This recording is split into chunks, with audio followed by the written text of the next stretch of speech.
The Montana wind didn't just blow, it cut. It sliced through threadbare coats and cracked skin and found every weak place in a person's body, then settled there like a predator that knew you were already dying. Evelyn Hart had been walking for 3 days. The supply cart she dragged behind her had one broken wheel that carved a crooked line through the snow, and every few hundred yards the whole thing tipped sideways and spilled what little they had left. A sack of cornmeal, 2 dented pots, a wool blanket with holes burned through from when they'd gotten too close to a fire they couldn't afford to waste. Behind her, 7 children stumbled through drifts that reached their waists. Lydia, her oldest at 14, carried 3-year-old Rose strapped against her chest beneath her coat.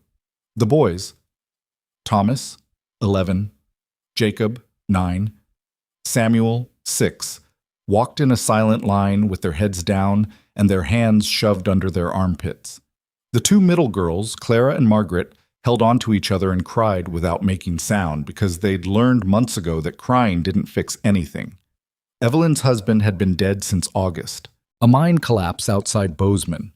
They'd told her it was quick, which was supposed to be a mercy, but all it meant was that he died alone in the dark, and she wasn't there to say goodbye. What they didn't tell her, what she found out later from a banker with cold eyes and a smile that didn't reach past his teeth, was that her husband had borrowed money. A lot of it. Money he'd promised to pay back with wages from a mining job that got him killed instead. The debt transferred to her. The house went first. Then the furniture, then everything else that could be sold or seized or auctioned off to men who looked at her with pity that felt like disgust. The church gave her 1 month of charity meals, then politely suggested she find work. There's always laundry, the pastor's wife had said, not meeting her eyes. Or sewing. You're a small woman, but you've got hands. Evelyn had tried. She'd scrubbed clothes until her knuckles bled. She'd mended shirts for pennies. But 7 children ate more than one woman could earn, and winter came early that year, and the landlord who let them stay in a freezing shack at the edge of town finally told her she had 3 days to leave or he'd have the sheriff remove her. So she started walking. She didn't have a plan. She had a cousin in Billings, maybe, though they hadn't spoken in years, and Evelyn wasn't even sure the address she remembered was still good. But Billings was south, and south meant away from the snow, and away from the town that had watched her family starve and done nothing. That was 2 weeks ago. Now they were lost. The road, if you could even call it that, had disappeared under the snow, and the supply cart was nearly empty, and Evelyn's feet had gone numb hours ago in boots that were coming apart at the seams. She kept walking anyway. "Mama," Thomas said from somewhere behind her. His voice sounded thin, stretched. "Mama," Sam stopped moving. Evelyn turned. Samuel had collapsed into the snow face first, his small body motionless, steam rising from where his breath hit the frozen ground. She dropped the cart handle and ran. Her knees slammed into the snow and she grabbed him, rolled him over, pressed her cracked hands against his face. His skin felt like ice. His lips were blue. His eyes were half open but not seeing anything. "No," she whispered. "No, no, no." She pulled him against her chest and started rubbing his arms, his back, trying to force warmth into him through sheer will. Lydia stumbled forward and wrapped the blanket around both of them. The other children crowded close, their breath forming clouds in the air, their faces pale and terrified. "Samuel," Evelyn said, louder now. She patted his cheek, shook him gently. "Samuel, wake up. Wake up, baby, please." Nothing. Jacob started crying. Clara buried her face in Margaret's shoulder. Thomas stood frozen, staring at his little brother like he was watching him disappear. Evelyn's mind went blank with panic. This was it. This was how it ended. Her son was dying in her arms in the middle of nowhere because she'd been too proud or too stubborn or too stupid to stop walking. And now, a sound cut through the wind. Hooves. She looked up. Through the blowing snow, a dark shape moved toward them. A horse. A rider. Coming fast.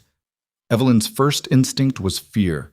Out here, alone, with children. A stranger could be anyone, could want anything. She pulled Samuel closer and tried to stand, but her legs wouldn't hold her. The rider slowed as he got closer, then stopped about 10 feet away. He was a big man. Broad shoulders, worn hat pulled low, a heavy coat that looked like it had seen a decade of weather. His face was hard to make out in the storm, but Evelyn could see his eyes, dark, watchful, careful. He didn't say anything at first, just looked at her. At the children. At the broken cart and the scattered supplies and the little boy who wasn't moving. Then he swung down from his horse and walked toward them. Evelyn's hand went to the knife in her coat pocket. It wasn't much, a small folding blade she'd used to cut rope, but it was all she had. "Stay back," she said. Her voice shook. The man stopped. He glanced at her hand, at the knife she hadn't pulled out yet, then back at her face. "Your boy's freezing," he said. His voice was low, quiet, like he was trying not to spook her. "How long's he been down?" "I don't—" Evelyn's throat closed up. "I don't know. A few minutes. Please, I don't have anything worth taking, I'm not here to take anything." He crouched down slowly, keeping his hands visible, and looked at Samuel. "He's still breathing," the man said, "but not for long if he stays out here." Evelyn stared at him. She didn't know what to say, didn't know if she could trust him, didn't know if she had a choice. The man straightened and looked at her again, and this time she saw something in his expression she hadn't expected. Not pity, recognition, like he knew exactly what it felt like to be this desperate. "There's a ranch about 4 miles west," he said. "It's mine. There's a fire, food, shelter." Evelyn's heart pounded. "I can't. I don't have money to pay you." "I didn't ask for money." "Then why—" "Because your son's dying," the man said, cutting her off. His tone wasn't cruel, just blunt, factual. "And you've got 6 other children who aren't far behind. You can sit here and freeze to death waiting for someone better to come along, or you can come with me now." 4 words. Come with me now. Evelyn looked down at Samuel's blue lips, at Lydia's exhausted face, at the younger children huddled together in the snow, shaking so hard their teeth chattered. She didn't trust this man, but she was out of options. "Okay," she whispered. The man nodded once, then turned and walked back to his horse. He pulled a thick blanket from his saddlebag and brought it over, wrapping it around Samuel without a word. Then he scooped the boy up like he weighed nothing and settled him across the front of his saddle. "Can you walk?" he asked Evelyn. She nodded, even though she wasn't sure. "Your kids?" "They'll manage." He looked at the older boys. "You two, grab what you can from the cart. Leave the rest." Thomas and Jacob obeyed without question, gathering the cornmeal and the pots and shoving them into a sack. The man swung up into the saddle, keeping one arm around Samuel to hold him steady. "Stay close," he said. Then he turned the horse west and started riding. Evelyn grabbed the sack from Thomas, took Rose from Lydia, and followed. The ranch appeared through the storm like a ghost. It was small, just a house, a barn, a few outbuildings, but it looked solid. Smoke rose from the chimney, light glowed in the windows. The man dismounted and carried Samuel straight into the house without waiting for them. Evelyn hesitated at the door. Lydia touched her arm. "Mama?" "Stay close to me," Evelyn said quietly. "All of you." Inside, the warmth hit her like a wall. The house was simple. One large room with a kitchen on one side and a fireplace on the other. A table, a few chairs, a narrow staircase leading up to what was probably a loft. The man had already laid Samuel on a cot near the fire and was pulling off the boy's frozen boots. "Get his wet clothes off," he said without looking up. "There's dry blankets in the chest by the wall." Evelyn moved automatically, her hands shaking as she stripped Samuel down to his undershirt and wrapped him in a blanket that smelled like wood smoke and wool. The man handed her a tin cup filled with something warm. "Broth," he said. "Get it in him slow." Evelyn pressed the cup to Samuel's lips and tipped it gently. The boy stirred, coughed, swallowed a little. Relief flooded through her so fast it made her dizzy. "He'll be all right," the man said. "Just needs to warm up." Evelyn looked at him, really looked at him, for the first time. He was younger than she'd thought, maybe mid-30s. His face was weathered, scarred along the jawline, with the kind of deep-set eyes that came from seeing too much. He moved like someone who'd spent his whole life working, efficient, unbothered, used to being alone. "Thank you," she said. He shrugged. "You hungry?" She almost laughed. "Starving. There's stew on the stove. Help yourself." The children didn't need to be told twice. They crowded around the table while the man ladled stew into bowls, thick, rich, full of meat and potatoes and carrots. Evelyn watched them eat like they'd never seen food before. shoveling it into their mouths with shaking hands, and something inside her chest cracked open. She'd kept them alive. Barely, but alive. The man didn't sit with them. He stood by the fire, one hand resting on the mantel, staring into the flames like he'd forgotten they were there. Evelyn stood and walked over to him. "I don't even know your name," she said. He glanced at her. "Rowan. Rowan Vale." "I'm Evelyn. Evelyn Hart." He nodded, like he'd already guessed. "Mr. Vale." "Rowan." "Rowan," she corrected. "I need you to understand something. I'm not looking for charity or pity or—" She hesitated. "Or anything else." His expression didn't change. Noted. "I mean it. I'll work. I'll pay you back. I just need a few days to figure out where we're going, and then—" "You're not going anywhere in this storm." Evelyn bristled. "I'm not asking to stay." "I know." Rowan looked at her directly, and there was something in his eyes that made her stop talking. "You're here because you needed shelter, nothing more." She studied him, trying to read him, but his face gave nothing away. "Why did you help us?" she asked finally. Rowan was quiet for a long moment. "Because no one helped me," he said. Then he turned and walked outside, leaving her standing alone by the fire. The children slept that night in a pile near the hearth, wrapped in blankets and quilts Rowan had pulled from somewhere upstairs. Evelyn sat in a chair by the window, watching the snow fall, her mind racing. She didn't trust this. Didn't trust him. Men didn't just help women for nothing. There was always a price, always something they wanted. But Rowan hadn't asked for anything, hadn't even looked at her the way men usually did, with pity or disgust or that particular kind of hunger that made her skin crawl. He'd just helped, and that scared her more than anything. Around midnight, the door opened and Rowan came back inside, brushing snow off his coat. He glanced at the sleeping children, then at Evelyn. "You should sleep," he said. "I'm fine." "You're exhausted." "I said I'm fine." Rowan sighed and sat down at the table. He pulled off his hat and set it aside, running a hand through his hair. "You don't have to be afraid of me," he said quietly. Evelyn laughed, a short, bitter sound. "You're a stranger. I have 7 children. Of course I'm afraid of you." "Fair enough." They sat in silence for a while. The fire crackled. The wind howled outside. "How long have you been out here?" Evelyn asked finally. 5 years? Maybe 6? Alone?" "Mostly." "Why?" Rowan looked at her, and for a second she thought he might actually answer. Then he stood and walked toward the stairs. "Get some sleep, Mrs. Hart," he said. "Tomorrow's going to be long." He disappeared into the loft, and Evelyn was alone again. The next morning, she woke to the smell of coffee and bacon. Rowan was at the stove, cooking breakfast like it was the most natural thing in the world. The children were already awake, sitting at the table, watching him with wide eyes. "Morning," he said without turning around. Evelyn stood slowly, her body aching from sleeping in the chair. "You didn't have to—" "I was cooking anyway." He set plates in front of the children, eggs, bacon, thick slices of bread, and they ate like they still couldn't believe it was real. Evelyn sat down at the end of the table, and Rowan slid a cup of coffee toward her. "Thank you," she said. He just nodded. After breakfast, he took Thomas and Jacob outside to teach them how to feed the horses. Lydia helped Evelyn clean the dishes.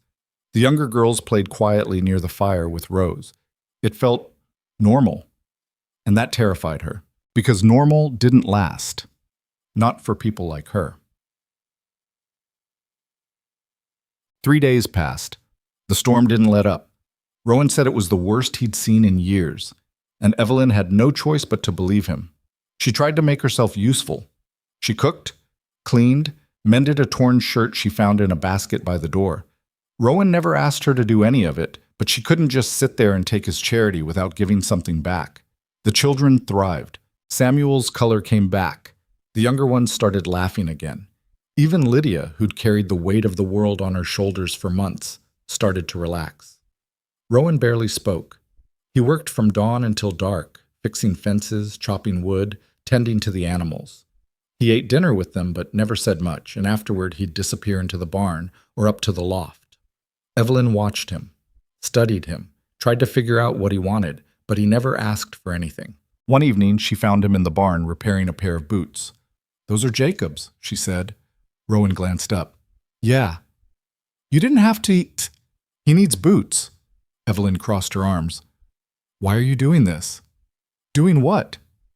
"All of it. The food, the shelter, the—" She gestured at the boots. "This. What do you want from me?" Rowan set the boots aside and looked at her directly. "Nothing," he said. "That's not an answer. It's the only one I've got." Evelyn felt her frustration rising. People don't just help for no reason. "Maybe you've been around the wrong people." She stared at him, trying to find the lie in his face, but there wasn't one. "I don't understand you," she said finally. Rowan picked up the boots again. "You don't have to." A week after they arrived, the storm finally broke. The sky cleared. The sun came out. The snow stopped falling. Evelyn stood on the porch, staring at the endless white landscape, and felt her stomach twist. She had to leave. She couldn't stay here. Couldn't keep taking from this man who owed her nothing. But where would she go? Billings was still weeks away on foot, and she didn't even know if her cousin still lived there. She had no money, no supplies, no plan. Behind her, the door opened. Rowan stepped out onto the porch, holding a cup of coffee. "Roads will be clear in a few days," he said. Evelyn nodded. "I know. Where are you headed?" "I don't know yet." Rowan was quiet for a moment. Then he said, "You could stay." Evelyn turned to look at him. "What?" "Stay here. You and the kids, at least until spring." "I can't." "Why not?" "Because—" She struggled to find the words. "Because I can't pay you. Because I don't know you. Because—" "You think I'm asking for something," Rowan said, cutting her off. "Aren't you?" He looked at her for a long moment, and she saw something flicker in his eyes. Something old. Painful. "No," he said quietly. "I'm not." Evelyn didn't know what to say. "I've got the space," Rowan continued. "The food. You'd be helping me out, actually. Ranch gets lonely in the winter." "You're lying." "Maybe." He took a sip of his coffee. "But the offer stands." Evelyn looked back at the snow, at the mountains in the distance, at the endless frozen world that had nearly killed her children. She thought about leaving, about walking back out into that cold with no destination and no hope. And she realized she couldn't do it. Not again. "Okay," she said softly. Rowan nodded. "Okay." He turned and went back inside, leaving her alone on the porch. Evelyn stood there for a long time, staring at the horizon, wondering what she'd just agreed to, wondering if she'd made a terrible mistake, or if, for the first time in her life, she'd finally made the right choice. 2 weeks later, a rider came to the ranch. Evelyn was hanging laundry when she saw him, a man in a fine coat, riding a horse that looked too expensive for these mountains. He stopped at the gate and called out, "I'm looking for Evelyn Hart." Her blood went cold. Rowan appeared from the barn, rifle in hand. "Who's asking?" he said. The man smiled. It didn't reach his eyes. "My name is Victor Hartwell," he said. "I'm her late husband's brother." Evelyn stepped forward slowly, her heart pounding. "What do you want?" Victor's smile widened. "I've come to help, sister. You and those poor children have been through so much. I've made arrangements, proper arrangements. You'll come stay with me in Cheyenne, and I'll take care of everything." Evelyn's hands clenched into fists. "I don't need your help." "Of course you do," Victor said smoothly. "Look at you, living in the middle of nowhere with a stranger, dragging your children through the snow like animals. This is no life for a mother." Rowan took a step forward, but Evelyn held up her hand. "We're fine," she said. "Are you?" Victor's tone hardened. "Because from where I'm standing, it looks like you're one bad storm away from disaster. And when that happens, when you can't feed those children or keep them warm, who do you think the law will give them to?" The words hit her like a punch to the stomach. Victor saw her reaction and pressed forward. "I'm family, Evelyn, blood, and I have the means to provide for them in ways you never will. So you can come with me willingly, or—" "Or what?" Rowan said, his voice low and dangerous. Victor looked at him for the first time, really looked at him, and something shifted in his expression. "Or I'll do what's necessary to protect those children," he said. "From her." Then he turned his horse and rode away. Evelyn stood frozen, her breath coming in short, shallow gasps. Rowan walked over and stood beside her. "He's going to try to take them," she whispered. "I know. I can't—" Her voice broke. "I can't lose them." Rowan looked at her, and for the first time since she'd met him, she saw something other than grief in his eyes. Rage. "You won't," he said. And somehow, standing there in the snow with this quiet, dangerous man beside her, Evelyn almost believed him.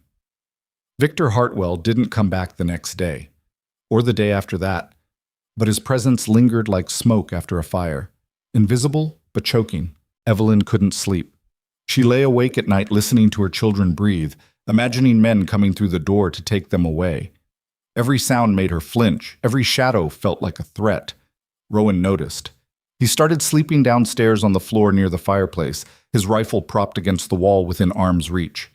He never said why, and Evelyn never asked, but she understood. He was standing guard. On the third morning after Victor's visit, Evelyn found Rowan at the kitchen table studying a piece of paper. When she got closer, she saw it was a legal document, old, creased, covered in dense type she couldn't make sense of. "What is that?" she asked. Rowan looked up. "Deed to some land in Wyoming. You know anything about it?" Evelyn frowned. "No, why would I?" "Because it's in your name." She stared at him. "That's impossible. I don't own any land." "According to this, you do." Rowan slid the paper across the table. "Transferred to you about 8 months ago by a—" He squinted at the signature. "Eleanor Hartwell?" The name hit Evelyn like cold water. "My husband's aunt," she said slowly. "She died last spring. I barely knew her." "She knew you well enough to sign over 160 acres. Evelyn picked up the deed with shaking hands. The legal language made her head spin, but she could see her name there, clear as day, next to a property description in Sweetwater County. "I don't understand," she whispered. "Why would she do this?" "Maybe she thought you'd need it." "But I never—" Evelyn stopped. Her husband had mentioned his aunt once or twice, an old woman who lived alone in the wilderness and didn't talk to the family much. She'd sent a brief note of condolence after he died, but Evelyn had been too buried in grief and debt to respond. She had no idea the woman had left her anything. "Does Victor know about this?" she asked. Rowan's jaw tightened. "I'd bet money he does." Evelyn's stomach dropped. "That's why he's here. That's why he wants the children." "Probably." She set the deed down, her mind racing. "But it's just land. Empty land in the middle of nowhere. What would he want with—" "It's not empty," Rowan said quietly. "Not anymore." He pulled out a folded newspaper from his coat pocket and smoothed it on the table. It was old, dated 3 months back, but the headline was clear: Silver Strike in Sweetwater County. Deposits estimated in the millions. Evelyn read the article twice before the words sank in. Silver. On her land. A fortune buried beneath dirt she didn't even know she owned. "He's known about this the whole time," she said, her voice hollow. "While we were starving, while I was begging for help. He knew." Rowan nodded. "And he waited. Waited for you to get desperate enough that you'd give up custody willingly, or die trying to survive winter." That too. Evelyn felt something sharp and hot rise in her chest. Not quite rage, not quite grief, but something in between that made her hands shake. "He let my children nearly freeze to death for money." Rowan didn't answer. He didn't have to. Evelyn stood abruptly, pacing to the window. Outside, Thomas and Jacob were splitting wood under Lydia's watchful eye. The younger girls were building something in the snow that might have been a fort or might have been a snowman. Rose toddled between them, laughing. They were safe. For now. But Victor wouldn't stop. Men like him never did. "What do I do?" she asked, her voice cracking. Rowan was quiet for a long moment. "You fight," he said finally. "With what? I have nothing. No money, no lawyer, no—" "You have the land." Evelyn turned. "I can't sell it. Not before he takes the children." "You don't sell it, you use it." Rowan stood and walked over to her. "There's a mining company out of Denver that's been buying up claims in Sweetwater. They pay advances on mineral rights. Not the full value, but enough." "Enough for what?" "Enough to hire a lawyer. A good one." Evelyn stared at him. You've been thinking about this. Someone had to. She felt tears prick her eyes, but she blinked them back. Why are you helping me? Rowan looked at her for a long moment, and she saw something flicker across his face, something painful and old and carefully hidden. Because I know what it's like to lose everything, he said quietly, and I know what it's like when no one stops it from happening. Before she could respond, he turned and walked out, leaving her standing alone by the window with a deed in her hand and a war she didn't know how to win. That night, after the children were asleep, Evelyn sat at the table with a pencil and paper, trying to write a letter to the mining company Rowan had mentioned. She'd started and stopped a dozen times, crumpling each attempt and tossing it into the fire. She didn't know how to sound confident, didn't know how to negotiate, didn't know how to be anything other than what she was, a broke widow with no education and no options. You're thinking too hard, Rowan said from the doorway. She jumped. She hadn't heard him come in. I don't know what to say, she admitted. Say you own land with silver on it and you want to lease the mineral rights. Keep it simple. What if they say no? Then you find someone else. Evelyn rubbed her temples. I don't know how to do this, any of this. I've never... She stopped, hating how weak she sounded.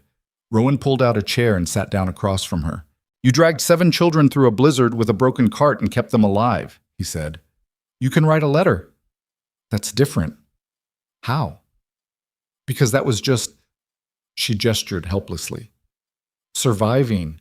This is, I don't know, business, law, things I don't understand. You'll learn. And if I don't learn fast enough? If Victor gets to a judge first? Rowan leaned back in his chair, his expression unreadable. Then we make sure he doesn't. Evelyn looked at him, really looked at him, at the scars on his hands, the hard set of his jaw. The way he moved like violence was always an option he kept in his back pocket. Who are you? She asked quietly. No one important? That's not an answer. Rowan was silent for a long moment. Then he said, I had a family once, a wife, a daughter. Evelyn's breath caught. They died, he continued, his voice flat, emotionless. Fever took them both in the same week. I was out on a cattle drive, 200 miles away. By the time I got back, they'd already been buried.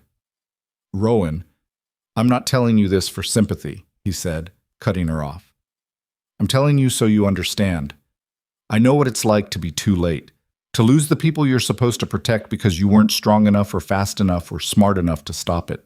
He looked at her directly, and she saw the raw grief in his eyes. I can't fix what happened to me, he said. But I can help you fight for your children, if you'll let me. Evelyn felt something crack open inside her chest. She'd spent so long being alone, so long believing no one would help her unless they wanted something in return. But Rowan wasn't asking for anything. He was just there. Okay, she whispered. Rowan nodded once. Then he stood and went back upstairs, leaving her alone with the letter she still didn't know how to write. But this time, when she picked up the pencil, the words came easier. 3 weeks later, Evelyn received a response from the Rocky Mountain Mining Company. They were interested, very interested. A representative would be arriving in 2 weeks to inspect the property and negotiate terms. If everything checked out, they were prepared to offer an advance of $5,000 against future mineral rights. $5,000. It was more money than Evelyn had seen in her entire life, but it also meant she had to go to Wyoming, had to see the land, had to prove she actually owned it before Victor found a way to take it from her. I'll go with you, Rowan said when she told him. You don't have to. I know. Evelyn hesitated. What about the ranch? It'll keep. I'll ask Ben Forrester to check on the animals. I can't ask you to... You didn't ask. I'm offering. She looked at him, searching for the catch, but there wasn't one. Thank you, she said quietly. Rowan just nodded.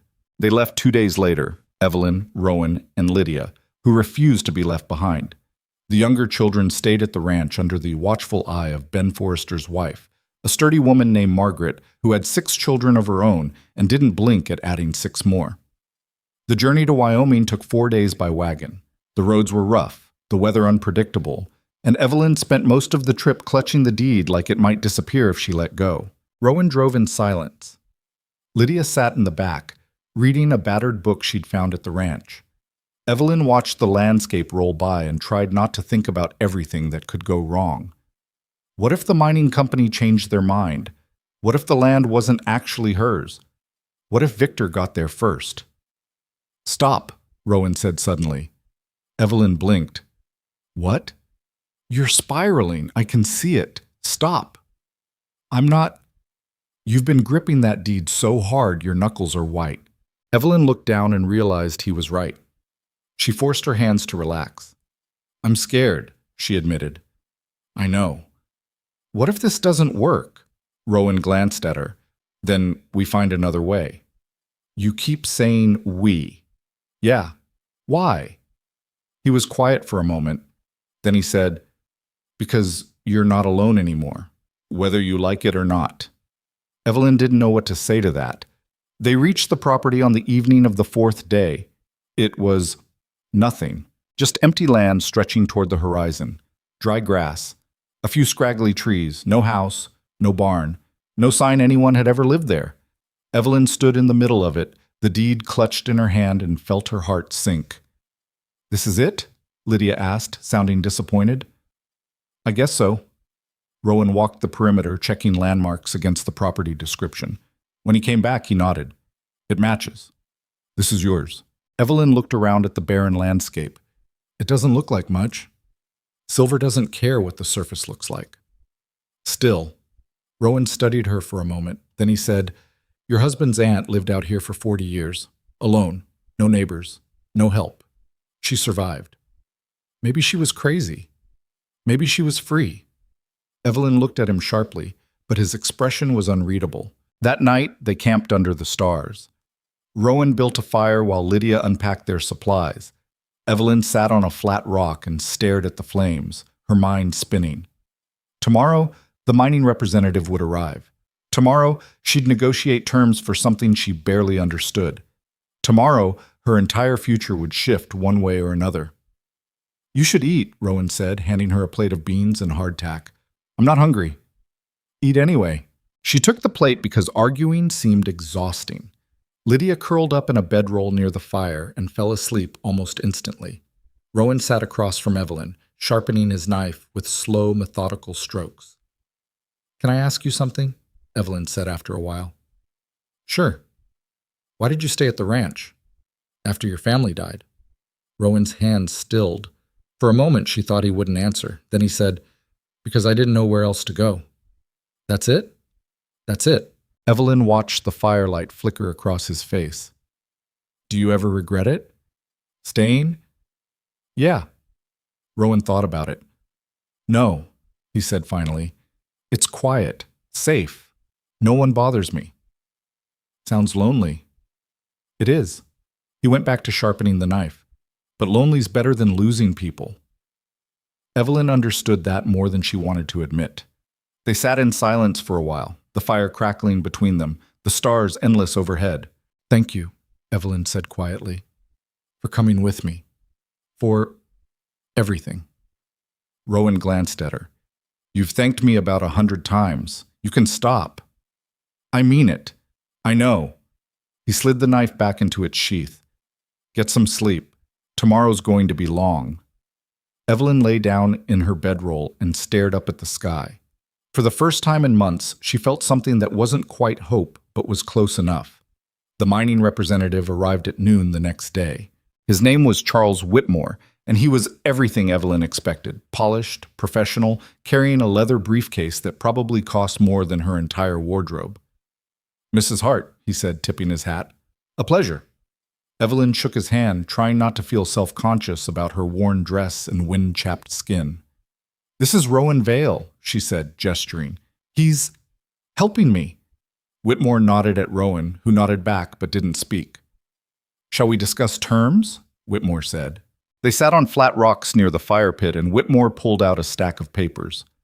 "I've reviewed the geological surveys," he said. "The silver deposits on this property are substantial, potentially very valuable." "How valuable?" Evelyn asked. "Hard to say without deeper excavation, but initial estimates suggest several $1 million worth of ore." Evelyn's breath caught. "Millions." "Of course," Whitmore continued. Extraction is expensive. Labor, equipment, transportation, it all adds up, which is why we prefer to lease mineral rights rather than purchase outright. What does that mean? Evelyn asked. It means you retain ownership of the land, but we have exclusive rights to mine it. In exchange, we pay you in advance now and a percentage of the profits later. What percentage? 5%. Rowan snorted. Whitmore glanced at him. Is there a problem? 5%'s robbery, Rowan said flatly. It's industry standard for people who don't know better. Rowan leaned forward. You just said the deposits are worth millions.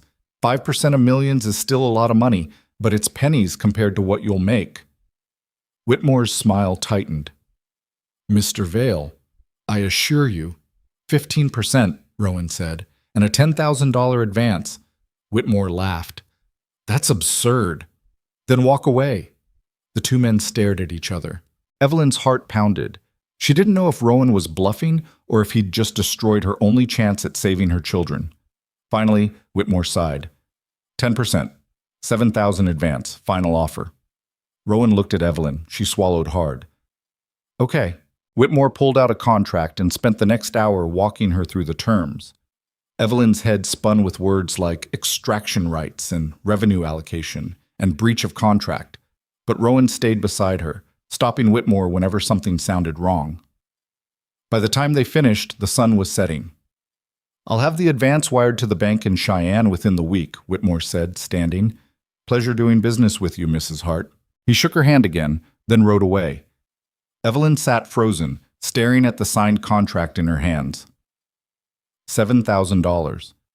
10% of a silver mine. It was real. You did good, Rowan said quietly. Evelyn looked at him, her eyes burning. I couldn't have done it without you. Sure you could have. You just didn't have to. She laughed, a shaky, breathless sound, and wiped her eyes. For the first time since her husband died, she felt like she might actually survive this. They returned to Montana 3 days later. The younger children swarmed Evelyn the moment she stepped off the wagon, nearly knocking her over with hugs and questions. Did you see the land? Was there silver? Are we rich now? Evelyn laughed and pulled them close. Not rich, but safe. We're safe. That night, after the children were asleep, she sat at the kitchen table with Rowan and stared at the contract. What do I do now? She asked.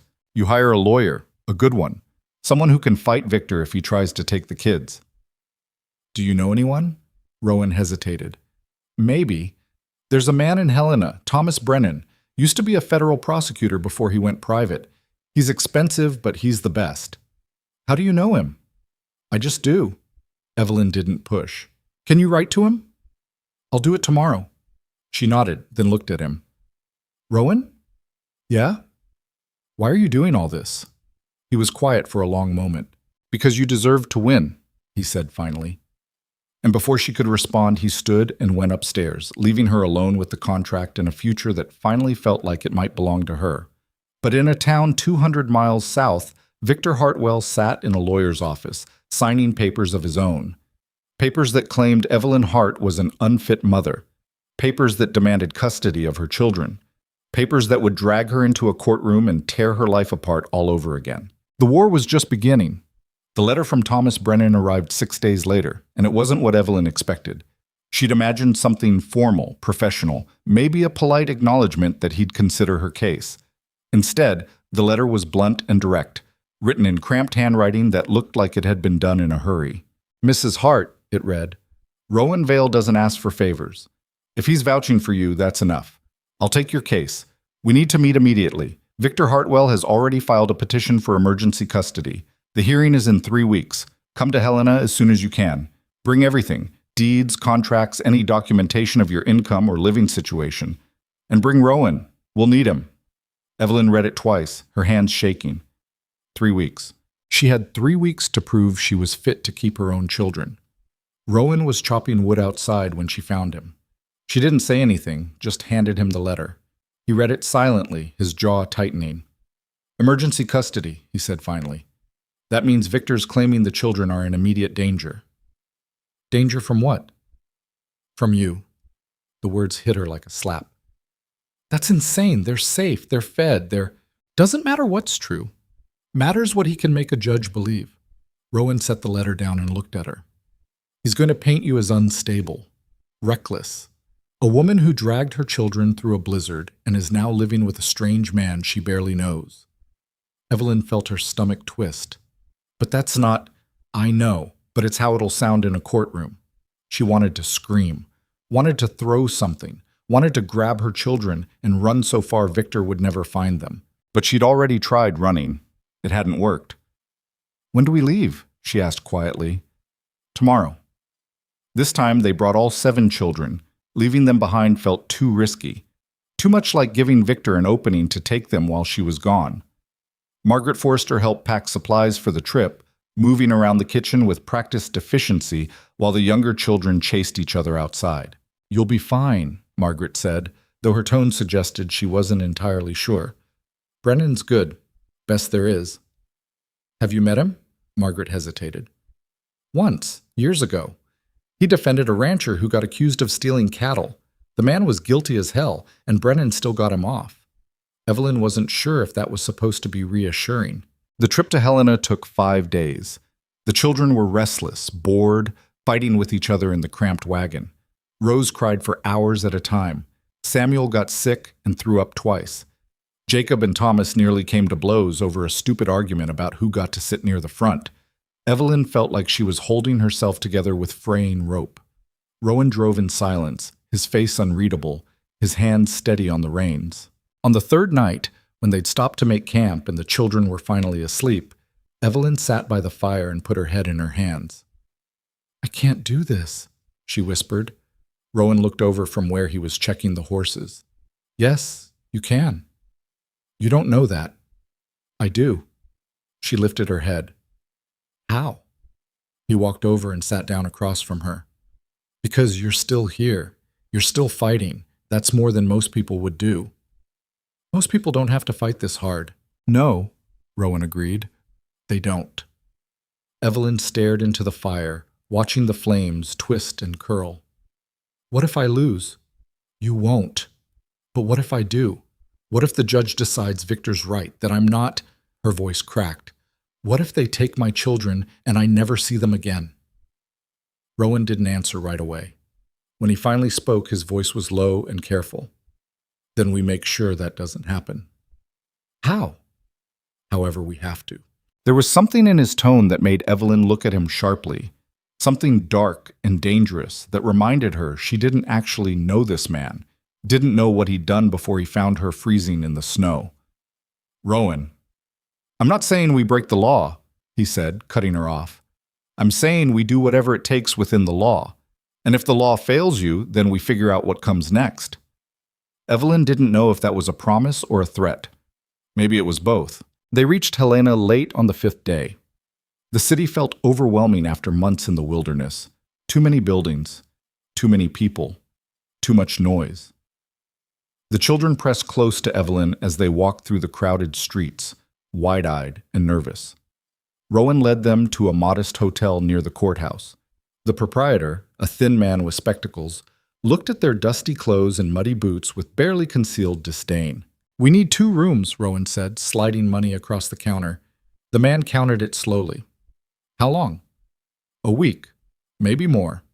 The man's eyes flicked to Evelyn and the children, then back to Rowan. You don't allow what? Rowan's voice dropped, taking on an edge that made the proprietor step back. Nothing. 2 rooms, 2nd floor.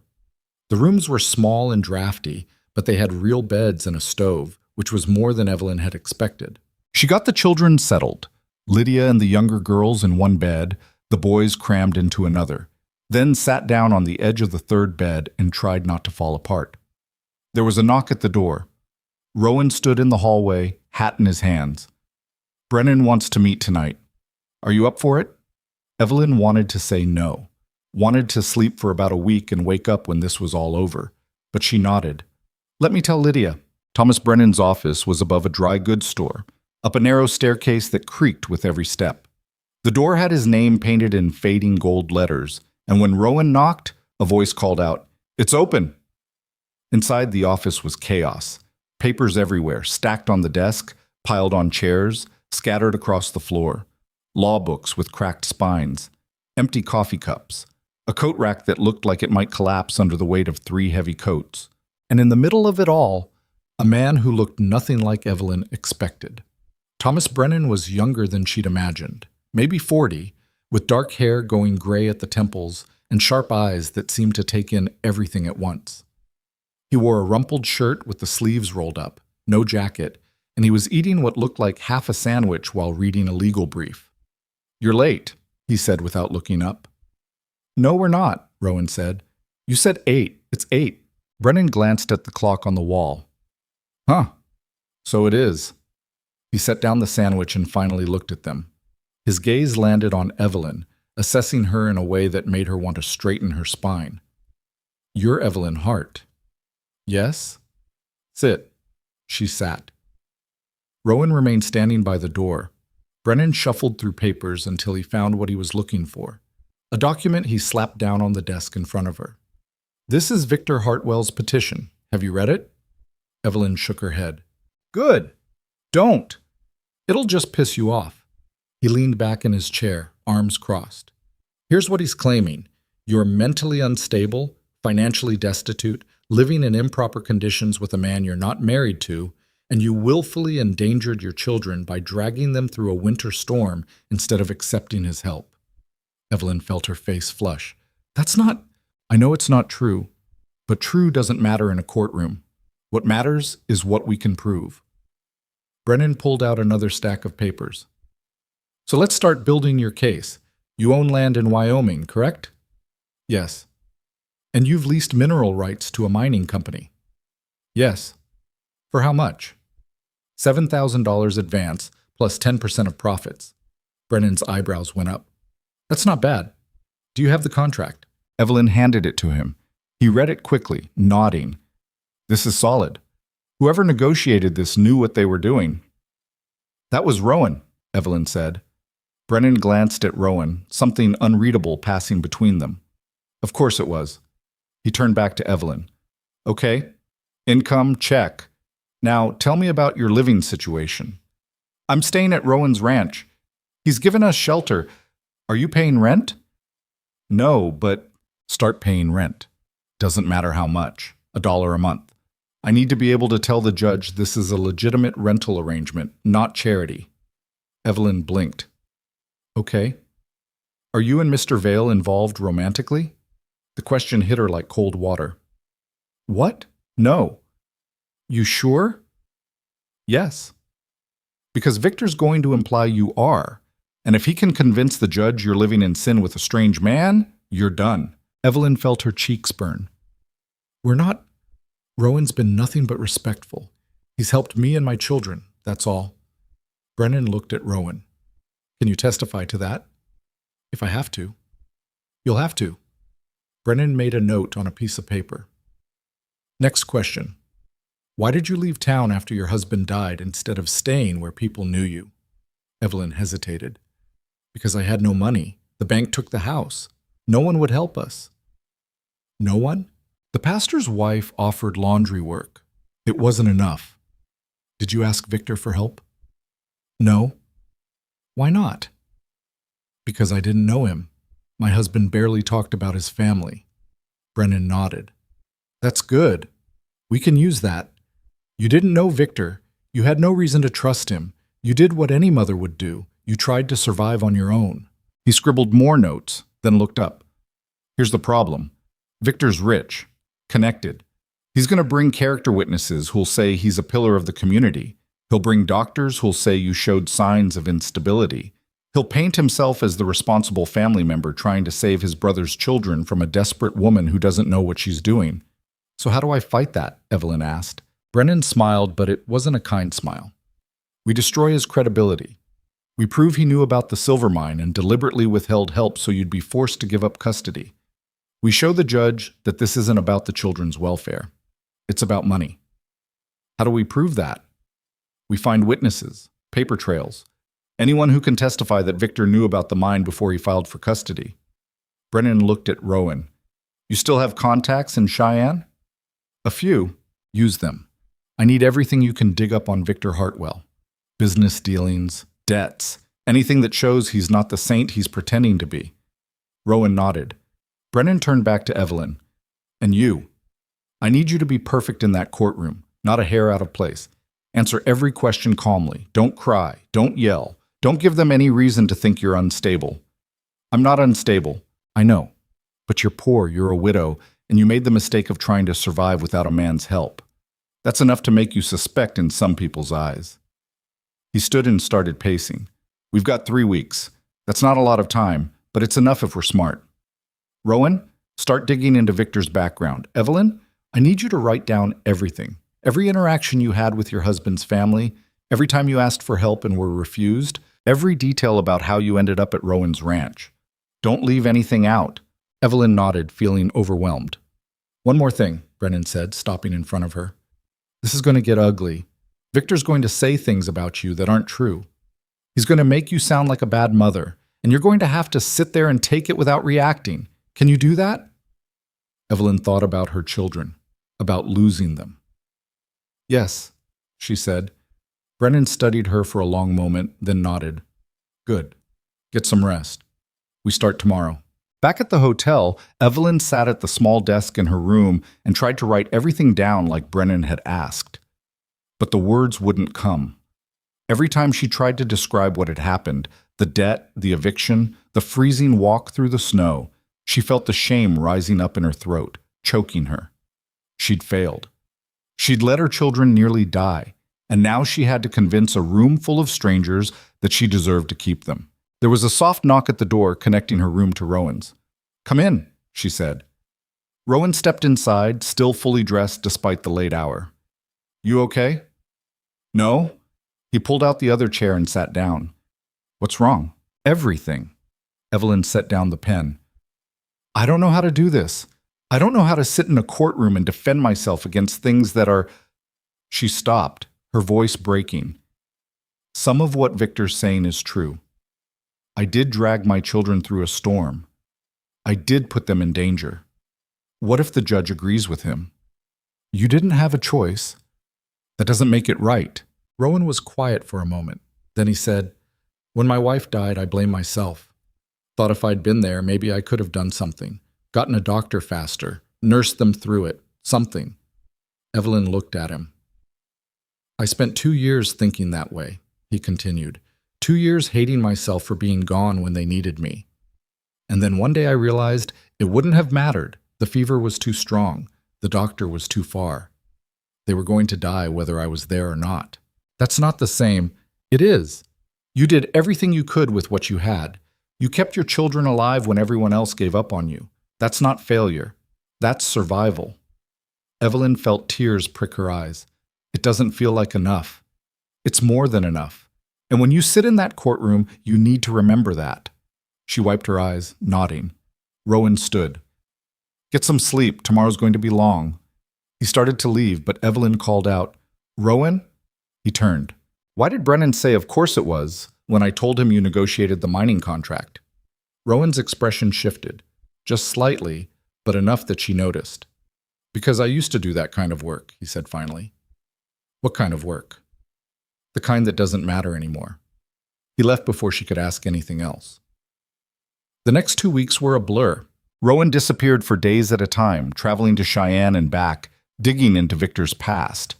When he returned, he brought documents, contracts, letters, testimonies from people who'd done business with Victor and regretted it. Brennan worked 18-hour days, building the case piece by piece.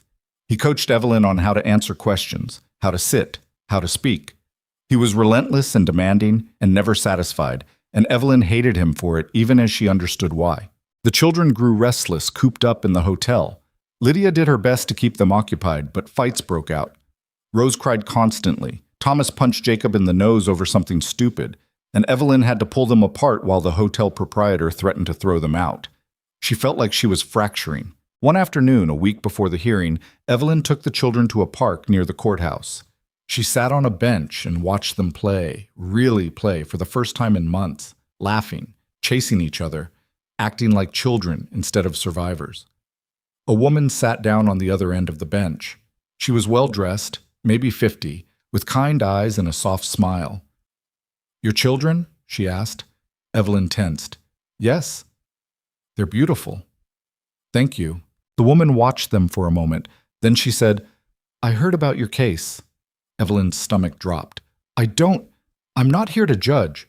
I just wanted you to know. The woman hesitated. My sister went through something similar. Her husband died, left her with nothing. His family tried to take her children, said she wasn't fit. She fought them in court and won. Evelyn looked at her. How? She didn't let them make her ashamed. That's what they want, to make you feel small, like you don't deserve your own children. But if you can stand up there and show them you're not ashamed, that you did what any mother would do, sometimes that's enough. The woman stood. Good luck, Mrs. Hart. She walked away before Evelyn could ask her name. That night, Evelyn sat down and finished writing everything Brennan had asked for. Every detail, every moment of fear and desperation and stubborn refusal to give up. When she was done, her hand ached and her eyes burned, but the weight on her chest felt a little lighter. 2 days before the hearing, Victor arrived in Helena. Evelyn saw him from the hotel window, stepping out of an expensive carriage, dressed in a fine suit, flanked by 2 lawyers who looked like they'd never lost a case in their lives. He glanced up at the hotel, and for a moment, their eyes met. He smiled. It was the kind of smile that said he'd already won. Evelyn stepped back from the window, her heart pounding. Rowan found her sitting on the floor with her back against the bed, arms wrapped around her knees. He's here, she said. I know. He looked so confident. Of course he did. That's the game. Rowan crouched down in front of her. But confidence doesn't mean he's right. What if it doesn't matter? What if the judge looks at him, rich, respectable, family, and looks at me and decides, then we make sure the judge sees what I see. Evelyn looked up at him. What do you see? Rowan held her gaze. A woman who carried a dying child through a blizzard and refused to let him go. A woman who negotiated a mining contract with nothing but grit and a piece of paper. A woman who's stronger than anyone in that courtroom will ever be. Evelyn felt something crack inside her chest. I'm scared, she whispered. I know. But you're going to walk in there anyway. The night before the hearing, Evelyn couldn't sleep. She lay in bed listening to her children breathe, memorizing the sound in case it was the last time she'd hear it. Around midnight, she got up and went to the window. The streets were empty, quiet, peaceful. Behind her, the door opened. Can't sleep either? Rowan said. Evelyn shook her head. He walked over and stood beside her, both of them staring out at the dark city. When I lost my family, Rowan said quietly, I thought that was it. Thought I'd never care about anything again, and for a long time I didn't. Evelyn glanced at him. But then I found you and your kids freezing in the snow, he continued, and I realized maybe I still had something left to give. Rowan, I'm not saying this to make you feel better. I'm saying it because tomorrow, when you walk into that courtroom, I need you to know you're not alone. Whatever happens, I'm with you. Evelyn's throat tightened. Why? Because you're worth fighting for. She turned to face him fully. You barely know me. I know enough. They stood there in the dark, close enough that she could feel the warmth radiating off him, and for one wild moment Evelyn wanted to lean into him, to let someone else carry the weight for just a few seconds. But she didn't, because tomorrow she had to stand on her own. Thank you, she said instead. Rowan nodded. Then he went back to his room, and Evelyn was alone again. But somehow she felt less afraid. The courtroom was smaller than Evelyn expected. She'd imagined something grand, imposing, with high ceilings and dark wood paneling that swallowed light. Instead, it was cramped and ordinary, with windows that let in too much sun and benches that creaked when people shifted their weight. The air smelled like old paper and floor wax and the nervous sweat of people waiting for their lives to be decided. But the man sitting behind the judge's bench looked exactly like she'd feared. Old, stern, with gray hair and eyes that had already decided things before anyone spoke. Judge Martin Crawford. Brennan had warned her about him the night before. He's not a bad man, Brennan had said, pacing his cramped office while Evelyn sat rigid in a chair that squeaked every time she moved. But he's traditional, believes in order, structure, the way things are supposed to be. And the way things are supposed to be is that children belong with family, blood family, not strangers. Rowan's not a stranger. To Crawford, he is. To Crawford, any man who lives alone in the mountains is suspect. Add in the assault arrest, even though charges were dropped, and you've got a problem. Evelyn had felt her stomach drop. What kind of problem? The kind where the judge looks at you living with a violent loner and decides your children aren't safe. Rowan's never been violent toward us, never even raised his voice. I know that. You know that. But Calloway's going to paint a picture, and we need to be ready to counter it. Brennan had stopped pacing and looked at her directly. You need to be perfect in that courtroom tomorrow. Calm, composed, every answer measured. Don't let Calloway get under your skin. What if I can't? You can. You've survived worse than a lawyer asking mean questions. Now, sitting in the front row with her children behind her and Rowan beside her, Evelyn felt the judge's gaze settle on her like a weight pressing down on her chest. She dressed as carefully as she could, borrowed a decent dress from Margaret Forrester, the nicest one the woman owned. It was dark blue, simple, with a high collar that made Evelyn feel like she was being strangled. She'd pinned her hair up, scrubbed her hands until they were raw, trimmed her nails. She looked respectable. She hoped she looked respectable. Hoped she looked like a woman who deserved to keep her children. Victor sat across the aisle with his lawyers, 3 men in expensive suits that probably cost more than everything Evelyn had ever owned combined. They kept leaning together and whispering, their leather briefcases arranged at their feet like soldiers at attention. Victor himself looked calm, confident, like this was just a formality before he got what he wanted. He caught her looking and smiled, small, private, victorious. Evelyn looked away before the rage building in her chest could show on her face. The bailiff called the court to order, his voice sharp and formal. All rise. The Honorable Judge Martin Crawford presiding. Everyone stood. The judge entered from a side door, his black robes making him look even more imposing. He sat down heavily, arranged papers in front of him with deliberate care, then looked out over the courtroom. Be seated. The benches creaked as people sat. Case number 473, the bailiff announced. Hartwell versus Hart. Petition for emergency custody. Judge Crawford adjusted his spectacles and looked at the papers in front of him, taking his time. The silence stretched. Evelyn's heart pounded so hard she was sure everyone could hear it. Finally, Crawford looked up. Mr. Calloway, you're representing the petitioner? One of Victor's lawyers stood, a tall man with silver hair swept back from his forehead, and a voice that filled the room like he was performing on a stage. Yes, Your Honor, Richard Calloway on behalf of Mr. Victor Hartwell. And for the respondent? Brennan stood. He looked rumpled compared to Calloway, his suit wrinkled, his tie slightly crooked.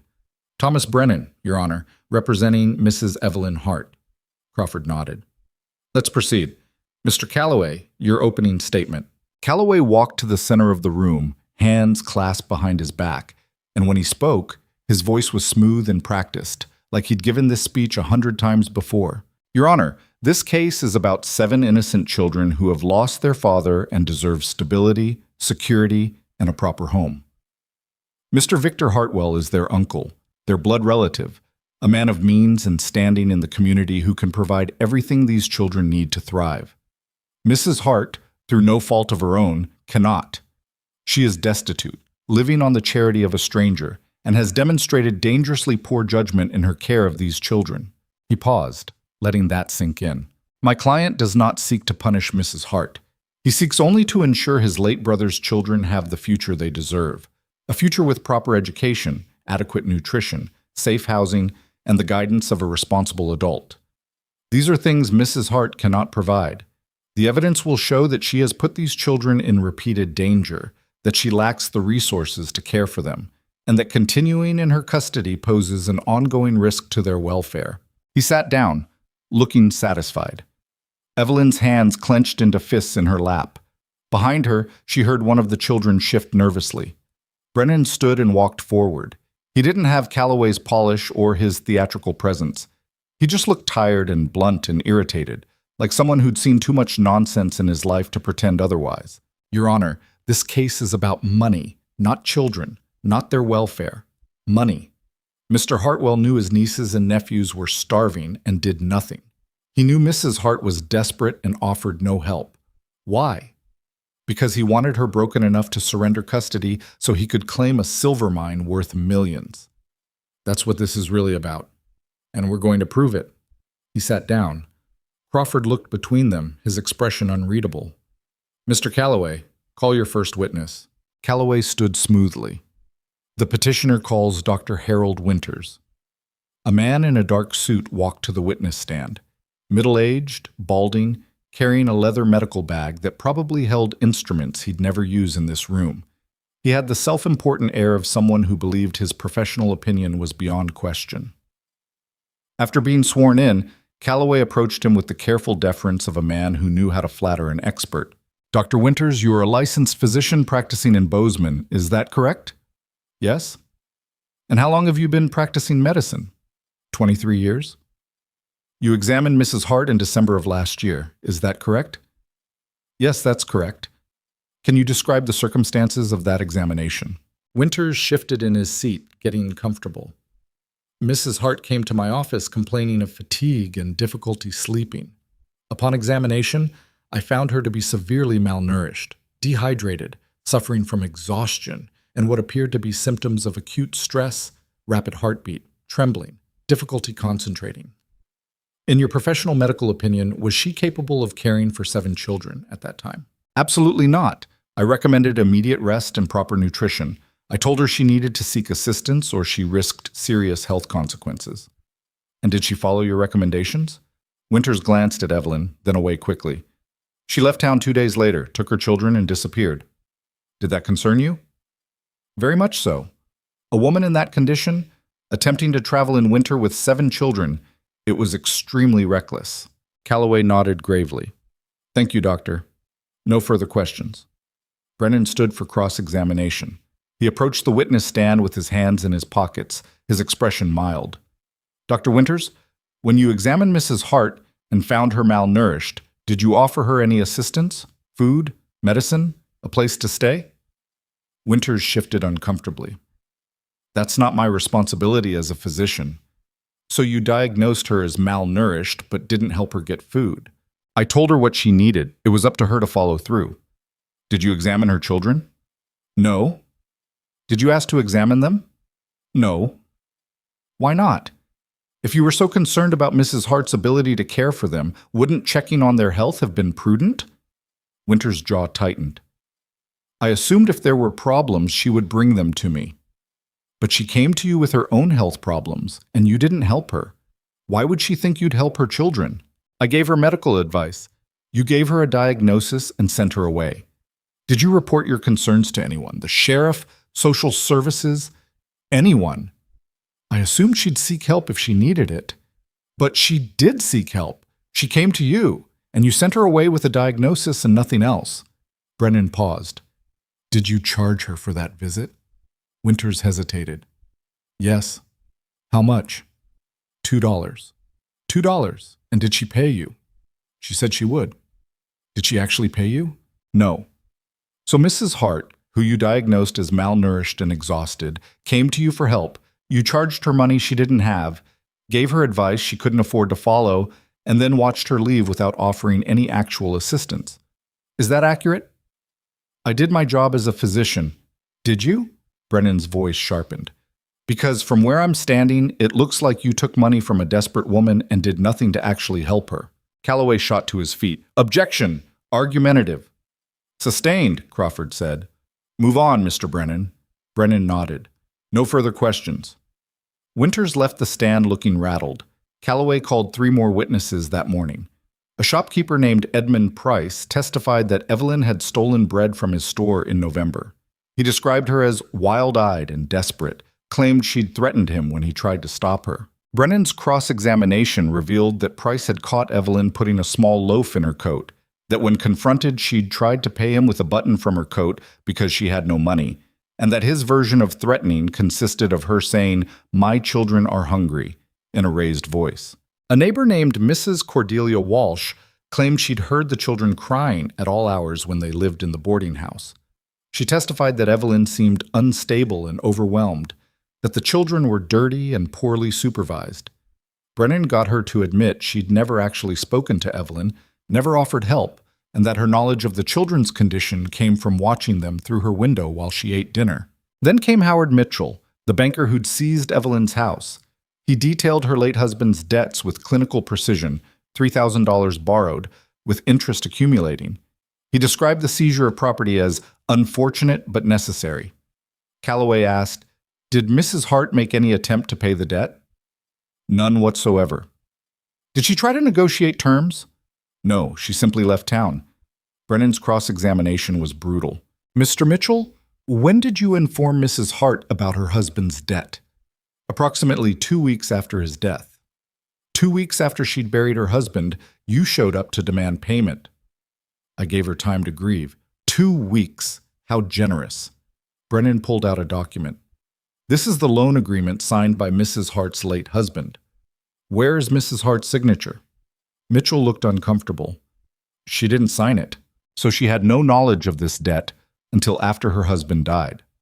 "That's correct." "Did you offer her any options, payment plans, extensions?" "The bank has procedures." "Did you offer her any options?" "No, the debt was too large." "Did you know Mrs. Hart had 7 children to support?" "Yes." "Did that factor into your decision at all?" Mitchell's face flushed. "My personal sympathy doesn't change the bank's obligations." "No, but it might have changed how fast you threw a widow and 7 children onto the street." Brennan paused. "Mr. Mitchell, are you aware that Mrs. Hart now owns land worth potentially millions of dollars?" "I've heard something to that effect." "Must be frustrating. If you'd waited a few more months, you might have gotten paid." Calloway objected. Crawford sustained it. But the point was made. Each witness painted Evelyn as desperate, unstable, irresponsible. Each one described her poverty like it was a moral failing. Evelyn sat perfectly still, her face blank, her hands folded in her lap, exactly like Brennan had taught her. But inside, she was screaming. During the lunch recess, Brennan pulled her into a side room, a cramped space that smelled like old books and dust. "You're doing good," he said. "They're making me sound like a monster." "I know, but you haven't reacted. You haven't cried or yelled or looked guilty. That matters. When do we get to defend ourselves?" "This afternoon. I'm putting you on the stand first." Evelyn's stomach dropped. "What?" "We need the judge to hear your side before Victor testifies. If we wait, Calloway will have already poisoned the well. He'll have painted you as this unstable, dangerous woman, and then when you finally speak, you'll be playing defense instead of offense." "I don't know if I can—" "You can." Brennan gripped her shoulders, forcing her to meet his eyes. "You've been through worse than a courtroom. You walked through a blizzard with dying children and refused to let them go. You can handle some lawyer asking mean questions. What if I say the wrong thing? Then we'll deal with it, but you won't. Just tell the truth. Don't embellish, don't get defensive, just tell him what happened." Evelyn nodded, though her hands were shaking. They ate lunch in silence. Sandwiches Lydia had packed that morning. The bread was dry, the cheese hard, but Evelyn forced herself to eat because she didn't know when she'd get another chance. Rowan sat beside her, not saying anything, just being there. "I'm scared," she admitted quietly. "I know." "What if I mess up?" "You won't." "You don't know that." Rowan looked at her. "I know you carried a dying boy through a snowstorm and didn't stop walking even when you had every reason to quit. I know you negotiated a mining contract with nothing but grit and a piece of paper. I know you stood up to Victor Hartwell when he tried to intimidate you. You're stronger than you think." Evelyn felt tears prick her eyes, but she blinked them back. When court reconvened, Brennan called her to the stand. She walked slowly, feeling every eye in the room on her. The Bible felt heavy in her hands when she swore to tell the truth. Her voice came out smaller than she wanted. Brennan stood a few feet away, his expression gentle in a way that made her want to cry. "Mrs. Hart, tell the court what happened after your husband died." Evelyn took a breath, trying to steady herself. "The bank took our house, everything we owned. I tried to find work, but with 7 children, no one would hire me. We were evicted from the boarding house in November." "What did you do?" "I started walking. I thought maybe my cousin in Billings would help us. I didn't know if the address I had was still good, but it was the only option I could think of." Why didn't you stay in town and ask for assistance? I did ask. The pastor's wife offered laundry work that paid pennies, maybe 8 or 9 cents for a full day's work. It wasn't enough to feed 7 children. The church gave us charity meals for a few weeks, but then they said they couldn't anymore. Other families needed help too. Did you ask anyone else? I asked everyone I could think of, but people... She stopped, choosing her words carefully. People were kind with their words, but not with their help. Did you ask Mr. Hartwell for help? No. Why not? Evelyn looked across the room at Victor. Because I didn't know him. My husband never talked about his family. I didn't even know Victor existed until after the funeral, when someone mentioned his brother lived in Cheyenne. Brennan nodded. What happened on the road to Billings? We got caught in a storm, the worst I'd ever seen. We'd been walking for days and we were running out of food. The supply cart broke. Samuel, my youngest boy, he just... Her voice cracked. He collapsed. Fell face first in the snow. When I picked him up, his skin was like ice. His lips were blue. I thought... She stopped, unable to continue. Take your time, Brennan said gently. Evelyn swallowed hard. I thought he was dying. I thought I'd walked my son to his death because I was too proud or too stupid to stay in town and beg. What happened next? Rowan found us. He was riding through the storm, and he just appeared, like something out of a dream. He didn't ask questions. He just wrapped Samuel in a blanket, put him on his horse, and told us to follow him. And he brought you to his ranch. Yes. Did he ask for anything in return? No. Did he make any inappropriate advances toward you or your children? No, never. He gave us food and shelter. He let us sleep by the fire. He fixed the children's boots without being asked. Evelyn stopped, her throat tight. He treated us like we mattered, like we were worth helping. Brennan paused, letting that sit. Mrs. Hart, do you love your children? Yes, more than anything. Would you do anything to keep them safe? Yes. Even if it meant admitting you made mistakes? Evelyn looked directly at Judge Crawford. I made mistakes. I should have asked for help sooner. I should have swallowed my pride and begged if that's what it took. But I was ashamed. I felt like a failure because I couldn't provide for my own children, and I thought... She stopped, feeling the familiar shame trying to crawl up her throat, but she pushed it down. I thought if I admitted I couldn't do it alone, people would say I was weak, unfit, exactly what they're saying now. But you kept your children alive. Yes. How? By not giving up. By walking until my feet bled. By feeding them whatever scraps I could find. By... Her voice broke. By doing whatever it took. They're alive because I refused to let them die. The courtroom was silent. Brennan nodded slowly. No further questions. Calloway stood for cross-examination.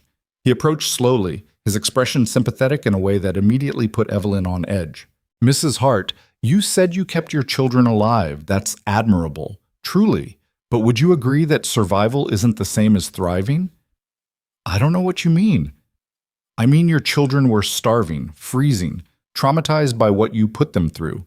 Yes, they survived, but at what cost to their physical and emotional well-being? Evelyn's hands clenched. I did the best I could with what I had. I'm sure you did. But sometimes a mother's best isn't enough. Sometimes children need more than love. They need stability, security, things you cannot provide. I have income now, from the mine. Ah, yes, the mine. Calloway smiled, and it didn't reach his eyes.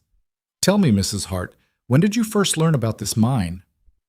A few weeks ago, maybe 6 weeks. And before that you had no idea the land existed?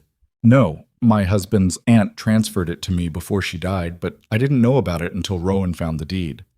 So for months, during the entire time you were starving and homeless, you had no income, no prospects, no plan. Is that correct? I was figuring it out. Were you? Because from where I stand, it looks like you were one bad storm away from losing them all. You were walking through a blizzard with no destination, no food, and children who were literally freezing to death. That's not figuring it out. That's reckless endangerment. Evelyn felt her face flush. I was trying to get to my cousin, a cousin you hadn't spoken to in years, a cousin whose address you weren't even sure was current. That was your plan? It was the only option I had. No, it wasn't. You could have accepted charity. You could have asked the church for more help. You could have... Calloway paused dramatically. You could have contacted Mr. Hartwell, your late husband's brother, a man of means who could have helped you immediately. I didn't know him. You knew he existed. You knew he had resources, but you chose pride over your children's welfare. That's not, isn't it? Calloway's voice sharpened. You chose to walk through a deadly storm rather than ask family for help. You chose to let your children starve rather than admit you needed assistance. And now, when Mr. Hartwell finally offers that assistance, offers to give those children a real home with proper care, you refuse, because you'd rather keep them in poverty than admit you can't do this alone. Brennan shot to his feet. Objection. Argumentative and assuming facts not in evidence. Sustained, Crawford said, but his expression was thoughtful in a way that made Evelyn's stomach drop. Calloway wasn't done. Mrs. Hart, you're currently living with Mr. Rowan Vale, correct? Yes. A man you'd never met before he found you in the snow. Yes. How long did you know him before you moved into his home? A few hours, maybe. A few hours. And you thought it was safe to bring 7 children into the home of a complete stranger? He was helping us, or he was taking advantage of a desperate woman. You had no way of knowing which. You put your children in the home of a man you knew nothing about. For all you knew, he could have been dangerous. He wasn't. He isn't. You didn't know that at the time. Calloway pulled out a document. Mrs. Hart, are you aware that Mr. Vale has an arrest record? Evelyn's breath caught. The charges were dropped, but he was arrested for assault, for violence, and you're living with him, exposing your children to him every day. Rowan would never hurt us. How do you know? Because I just do. That's not an answer, Mrs. Hart. That's blind faith. And blind faith is what put your children in danger in the first place. Evelyn felt tears burning behind her eyes, but she refused to let them fall. Calloway leaned forward. Mrs. Hart, isn't it true that you're so desperate not to be alone that you'll accept help from anyone, regardless of the risk? That you'd rather live with a violent stranger than admit your children would be better off with their own family? No. Isn't it true that your pride and stubbornness have repeatedly put your children in danger? No. Then explain to me why a loving mother would drag 7 children through a blizzard instead of asking for help. Evelyn's voice shook. Because I thought they'd take them away. I thought if I admitted I couldn't do it alone, someone would decide I didn't deserve to be their mother. And I was right. That's exactly what's happening now. The courtroom went silent. Calloway smiled. No further questions. Evelyn walked back to her seat feeling like she'd been hollowed out. Her legs shook. Her hands trembled. Rowan leaned close and whispered, You did fine. I didn't. You told the truth. That's all you can do. Behind her, Lydia reached forward and squeezed her shoulder. Brennan stood. The respondent calls Mrs. Catherine Moore. A woman Evelyn vaguely recognized from town walked to the stand, middle-aged, respectable-looking, wearing a simple but clean dress. After being sworn in, Brennan asked, Mrs. Moore, how do you know Mrs. Hart? I hired her to do laundry last fall, before she left town. Can you describe her work? She was reliable, thorough, did good work despite... Catherine paused. Despite clearly being exhausted. Did she ever mention her children? Constantly. She worried about them constantly. Asked if I knew anyone hiring, said she'd do any work, didn't matter what, as long as it paid enough to feed them. Did you offer her additional work? Catherine looked down. No, I wish I had, but I didn't think I could afford it. Did she ever ask for charity? No. She always insisted on working for what she got.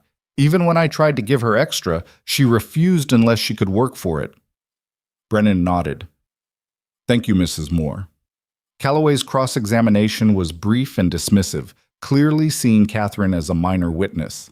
Next, Brennan called the mining company representative who'd negotiated with Evelyn. Charles Whitmore took the stand looking professional and slightly bored, like testifying in court was just another business meeting. Mr. Whitmore, Brennan said, you negotiated mineral rights with Mrs. Hart, correct? Yes. Can you describe that negotiation? Mrs. Hart arrived with documentation proving ownership of land in Sweetwater County. We'd already surveyed the area and knew there were significant silver deposits. I made her an initial offer of 5% royalties and a $5,000 advance. Did she accept? No. She negotiated. Or rather, Mr. Vale negotiated on her behalf. They pushed for better terms and got them. What were the final terms? 10% royalties and a $7,000 advance. In your professional experience, is that a good deal? Whitmore smiled slightly. It's better than most people get. Mr. Vale clearly knew what he was doing. Did Mrs. Hart seem competent to you? Capable of understanding the contract? Absolutely. She asked intelligent questions, wanted clarity on every clause. She wasn't just signing blindly. She understood exactly what she was agreeing to. Calloway's cross-examination focused on Rowan's role, trying to suggest Evelyn was just a figurehead while Rowan made all the real decisions. But Whitmore held firm. Mrs. Hart made the final decisions. Mr. Vale advised, but she was clearly in charge. The afternoon wore on. Brennan called Margaret Forrester, who testified about watching the children while Evelyn was in Wyoming. She described them as well-behaved, healthy, and clearly loved. He called Ben Forrester, who testified about Rowan's character, quiet, hardworking, never caused trouble. Each witness chipped away at Calloway's narrative, but Evelyn couldn't tell if it was enough. Then Brennan called Edward Price. Price was nervous, fidgeting with his hat as he took the stand. He worked as a clerk in Victor's office in Cheyenne, and he looked like he'd rather be anywhere else. "Mr. Price," Brennan said, "did you ever hear Mr. Hartwell discuss the silver mine in Sweetwater County?" Price swallowed. "Yes." "When?" "Last September, maybe early October. He got a letter from a surveyor. I saw him reading it at his desk." "What did the letter say?" "That there was silver on land owned by his late brother's wife. Significant deposits." A murmur ran through the courtroom. "And what was Mr. Hartwell's reaction?" Price glanced at Victor, who was staring at him with cold fury. "He said," Price's voice wavered, "he said it was perfect, that she'd be desperate soon and he could get custody easy, that once he had the kids, he'd have control of the land." The murmur got louder. Crawford banged his gavel. "Order." Brennan waited until the room quieted. "Did Mr. Hartwell ever express concern for the children's welfare?" "Not that I heard." "Did he ever mention helping Mrs. Hart?" "No, he just talked about the mine, about how much it was worth." "Thank you, Mr. Price. No further questions." Calloway's cross-examination was brutal. He tore into Price's credibility, suggesting he'd been bribed or coerced, that he was lying to save his own job or to get revenge for some imagined slight. By the end, Price looked ready to cry. But the seed was planted. The doubt was there. Judge Crawford called for a recess. They'd continue tomorrow with Victor's testimony and closing arguments. That night, Evelyn couldn't eat, couldn't sleep. She sat in the hotel room staring at nothing while the children slept around her. Rowan found her around midnight, sitting by the window. "You should rest," he said quietly. "Can't." He sat down beside her. They didn't talk, just sat in the dark, listening to the city settle into sleep. "Whatever happens tomorrow," Rowan said eventually, "we'll figure it out." "What if we don't win?" "Then we appeal. We fight. We don't stop fighting." Evelyn looked at him. "Why are you so sure?" "Because I've seen you survive impossible things. A courtroom's nothing compared to what you've already been through." She wanted to believe him. She really did. The next morning, Victor took the stand. He was polished, composed, answering every question with practiced ease. He spoke about his late brother with apparent sadness, his voice catching at all the right moments. He described his successful business in Cheyenne, his comfortable home, his standing in the community. "I only want what's best for them," he said earnestly, looking directly at the judge. "Those children are family, blood, and family takes care of family." Calloway asked, "Mr. Hartwell, have you ever discussed the silver mine in Sweetwater County?" "Of course. It's a significant asset that belongs to my late brother's estate." "And do you believe you're entitled to it?" "No. I believe it should be managed properly for the children's benefit. If I have custody, I can ensure that happens." "Not for your own benefit?" "I don't need the money. I have plenty of my own." It was smooth, convincing. Victor looked like exactly what he claimed to be, a concerned uncle trying to do right by his family. Then Brennan stood for cross-examination. Mr. Hartwell, when did you first learn about the silver deposits? A few months ago. How many months? Victor hesitated. I'm not sure exactly. Brennan pulled out a document. This is a letter from Surveyor Thomas McKinley dated September 15th of last year. He's informing you about significant silver deposits on land owned by Evelyn Hart. You received this letter, correct? Victor's jaw tightened. Yes. That was 8 months ago. 8 months before you filed for custody. I didn't connect the two things. Really? Brennan walked closer. Because your own clerk testified that you said getting custody would be easy because Mrs. Hart was desperate, that once you had the children, you'd have control of the land. Do you deny saying that? He's lying. Is he? Or are you? Brennan's voice sharpened. You knew those children were starving. You knew Mrs. Hart had no money, no home, no help. You have business contacts all over Montana. You could have found her in a day if you'd wanted to, but you didn't. Why? I didn't know how bad it was. You didn't know? You received reports about the mine. You knew the land was in her name. You knew your brother had died leaving debts. You knew she'd lost her home. But you did nothing. Why? I was busy, too busy to help starving children? Or were you waiting? Brennan leaned forward. Waiting for Mrs. Hart to get desperate enough that she'd have no choice but to give them up. Waiting for her to fail so you could swoop in and play the hero while taking the mine. That's not, you wanted that mine, and the easiest way to get it was to take the children and claim control through them. Isn't that the truth? Calloway was on his feet. Objection! Your Honor, counsel is badgering the witness. Overruled. Answer the question, Mr. Hartwell. Victor's face flushed. I wanted to help. Then why didn't you? Brennan's voice rose. Why didn't you send money when your brother died?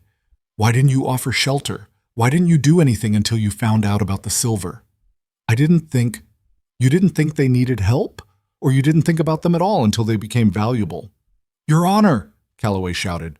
Crawford banged his gavel. Mr. Brennan, you've made your point. Move on. Brennan stepped back, breathing hard. No further questions. Victor left the stand looking shaken, his carefully constructed image cracked. Both sides gave closing arguments. Calloway spoke about stability, family, the children's best interests. He painted Victor as a responsible adult and Evelyn as a woman too damaged by poverty and trauma to provide proper care. Brennan spoke about greed disguised as concern. He talked about a mother who'd fought like hell to keep her family together. He reminded the judge that love and determination mattered more than money. Then it was over. Crawford adjourned for deliberation. Evelyn sat in the hallway outside the courtroom, her children pressed close around her, and waited, and waited. 1 hour passed, 2, 3, 4. The sun moved across the floor, shadows lengthening. Rowan stood nearby, arms crossed, staring at nothing. Brennan paced. The children grew restless, then quiet, then restless again. Finally, as the sun was setting, the bailiff called them back inside. Judge Crawford sat behind his bench, his face unreadable. Evelyn felt like she couldn't breathe. I've reviewed all testimony and evidence presented, Crawford said. His voice was measured, careful. This is a difficult case. Both sides have presented compelling arguments. Evelyn's heart was hammering so hard she thought it might break through her ribs. However, Crawford continued, the evidence clearly shows that Mr. Hartwell was aware of the silver mine months before filing for custody. His failure to assist Mrs. Hart during her time of acute need, combined with the testimony of Mr. Price, suggests his motivations are primarily financial rather than altruistic. Victor's face went white. Furthermore, Crawford said, while Mrs. Hart's circumstances were dire, and while her decisions may have been questionable, she took extraordinary measures to protect her children. She has since secured legitimate income and stable housing. Her children appear healthy and well cared for. I see no evidence that she is unfit or that removing them from her custody would serve their best interests. Evelyn's hands started shaking. Crawford looked directly at her. Custody remains with Mrs. Evelyn Hart. The petition for emergency custody is denied. Furthermore, I'm ordering Mr. Hartwell to pay all court costs and Mrs. Hart's legal fees. The gavel slammed down.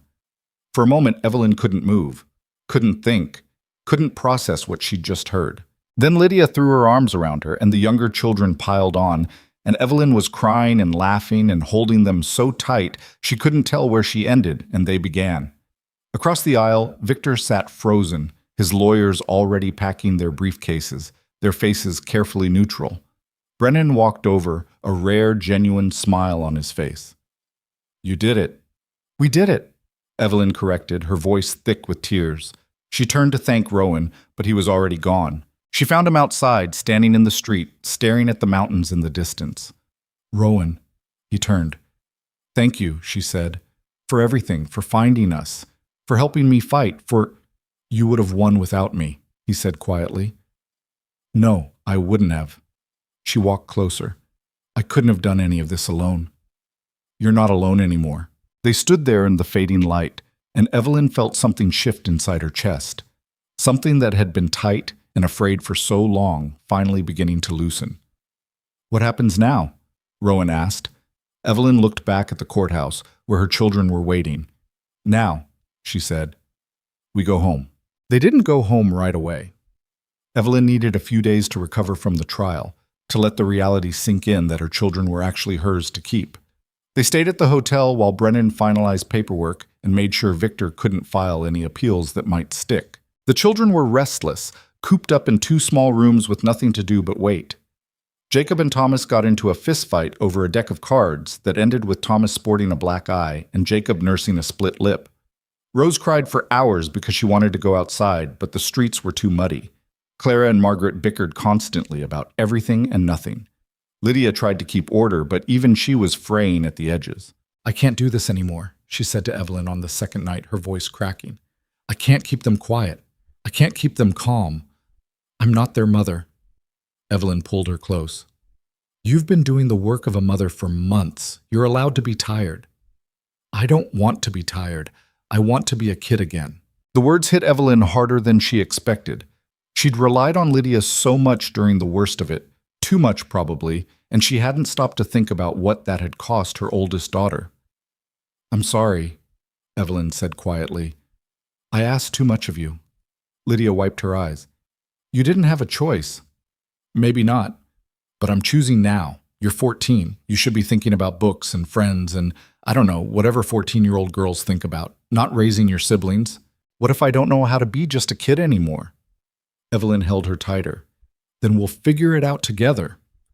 On the 3rd day, Victor appeared at the hotel. Evelyn was coming back from the general store with Lydia when she saw him standing near the entrance, hands in his pockets, looking diminished somehow. Smaller than he'd seemed in the courtroom, like losing had physically shrunk him. She tensed immediately, pulling Lydia closer. Victor saw her and raised one hand, not threatening, just acknowledging. "Mrs. Hart," he said, "could I have a word?" "No." "Please, just a minute." Evelyn looked at Lydia. "Go inside, find Rowan." "Mama." "Now." Lydia obeyed, glancing back nervously as she disappeared through the hotel doors. Evelyn turned to Victor, keeping several feet of distance between them. Her hand moved instinctively to her coat pocket, where she kept the small folding knife. "You have 30 seconds." Victor looked at her for a long moment. Then he said, "I wanted to apologize." She almost laughed. "You wanted to what?" "I know you won't believe me. I wouldn't either, but I—" He stopped, rubbing his face. He looked older than he had in the courtroom, tired. "I convinced myself I was doing the right thing, that the children would be better off with me, that you couldn't provide for them. You knew about the mine." "I did." "And you still let us starve." Victor nodded slowly. "I did, and I'll have to live with that." Evelyn stared at him, searching for the lie, the angle, the manipulation, but all she saw was a tired man who'd lost and knew it. "Why are you telling me this?" she asked. "Because you deserve to hear it, and because—" He hesitated. "My brother was a good man, better than me. He would have been ashamed of what I did." "Yes," Evelyn said flatly. "He would have been." Victor nodded again. Then he reached into his coat and pulled out an envelope. He held it out to her. Evelyn didn't take it. "What is that?" "Money. $10,000. It's not enough. It'll never be enough. But it's what I can do. I don't want your money. It's not mine. It's yours." From the mine. Consider it an advance on what the land is actually worth. He paused. I've already signed papers transferring my claim. The land is completely yours. I won't contest it. Evelyn looked at the envelope, then back at his face. This doesn't fix anything. I know. It doesn't make us even. I know that too. It doesn't mean I forgive you. I'm not asking you to. She took the envelope slowly, her hands shaking with anger she was barely keeping contained. Part of her wanted to throw it in his face, to tell him to keep his guilt money. But the practical part, the part that had kept her children alive through a Montana winter, knew that $10,000 could change their lives. Pride didn't keep people fed. If you ever come near my children again, she said quietly, I will destroy you. Do you understand? Victor met her eyes. Yes. If you try to contact them, write to them, send them anything, I understand. Good. He turned to leave, then stopped. Mrs. Hart? What? Your husband used to talk about you before he died. He said you were the strongest person he'd ever met. I didn't believe him then. I thought strength was money and power and control. Victor looked at her directly. I was wrong. He was right. Then he walked away, and Evelyn stood there clutching the envelope, feeling like she should throw it after him, but knowing she wouldn't. She found Rowan in the hotel lobby, standing near the stairs with his hand resting on the rifle he'd propped against the wall. Everything okay? He asked. Victor came to apologize. Rowan's expression darkened. Did he touch you? No, he just... She held up the envelope. He gave me money and signed over any claim to the land. Rowan studied her face. How do you feel? I don't know, angry, relieved, confused. She looked down at the envelope. I wanted to refuse it. Tell him to go to hell. But you didn't. No, because I'm tired of making decisions based on pride instead of sense. She met his eyes. Is that wrong? No, that's survival. They left Helena the next morning. The journey back to the ranch felt different than the journey there. Lighter somehow, even though the wagon was loaded with supplies Evelyn had bought with the advance from the mining company. New clothes for the children, tools for Rowan, flour and sugar and coffee, a stack of books Lydia had been eyeing in the general store, fabric for making curtains and quilts. The children were louder, freer, laughing and fighting, and singing songs that made no sense. Even Rowan seemed less tense, though he still drove in silence, his attention fixed on the road ahead. On the second day, they passed through a small town and stopped to water the horses. While Rowan handled that, Evelyn took the children to a general store to buy candy, an extravagance she never would have considered months ago. The shopkeeper was a middle-aged woman with sharp eyes and a suspicious expression. Help you? She asked, not quite friendly. Just some candy for the children, Evelyn said. The woman looked at the 7 kids crowding around the counter, then back at Evelyn. That's a lot of mouths to feed. Yes, it is. Husband working? Evelyn felt the old shame trying to crawl up her throat, but she pushed it down. My husband's dead. I'm managing fine on my own. The woman's expression shifted, not quite to sympathy, but something close. I was widowed too, 10 years ago. Had 4 children and no idea how I'd keep a roof over their heads. What did you do? Learn to run this store. My late husband's brother tried to take it from me. Said I didn't know anything about business. The woman smiled grimly. Turned out I knew plenty, more than he did. She handed candy to each of the children without charging for it. On the house, she said, for mothers who don't quit. Evelyn felt her throat tighten. Thank you. Outside, Rowan was waiting with the wagon. He saw her face and raised an eyebrow. You okay? Yeah, Evelyn said, just reminded that not everyone's terrible. They reached the ranch 4 days later. It looked exactly the same, weathered, isolated, half-buried in melting snow, but somehow it felt different. Like home instead of shelter. Like something that belonged to them instead of something they were borrowing. The children piled out of the wagon and ran straight for the house, their voices echoing across the empty valley. Evelyn stood in the yard and breathed in the cold air, feeling the weight of the past months finally start to lift. Rowan unloaded supplies in silence. When he finished, he stood by the barn, hands in his pockets, watching her. What happens now? He asked. It was the same question he'd asked outside the courthouse, and Evelyn still didn't have a complete answer. I need to figure out where we're going, she said. What we're doing. I can't stay here forever. Something flickered across Rowan's face. Disappointment, maybe, or hurt. Why not? Because it's your home, not ours. Could be both. Evelyn looked at him. What are you saying? Rowan walked closer, stopping a few feet away. I'm saying you don't have to leave unless you want to. You and the kids. You could stay. As what? Tenants? As family. The word hung in the cold air between them. Evelyn's heart started pounding. Rowan, I'm not... He stopped, frustrated with himself. I'm not good at this, at talking about feelings or whatever. But I need you to understand something. These past few months, having you here, having the kids, it's the first time since Sarah and Emma died that this place felt like more than just walls and a roof. You barely know me.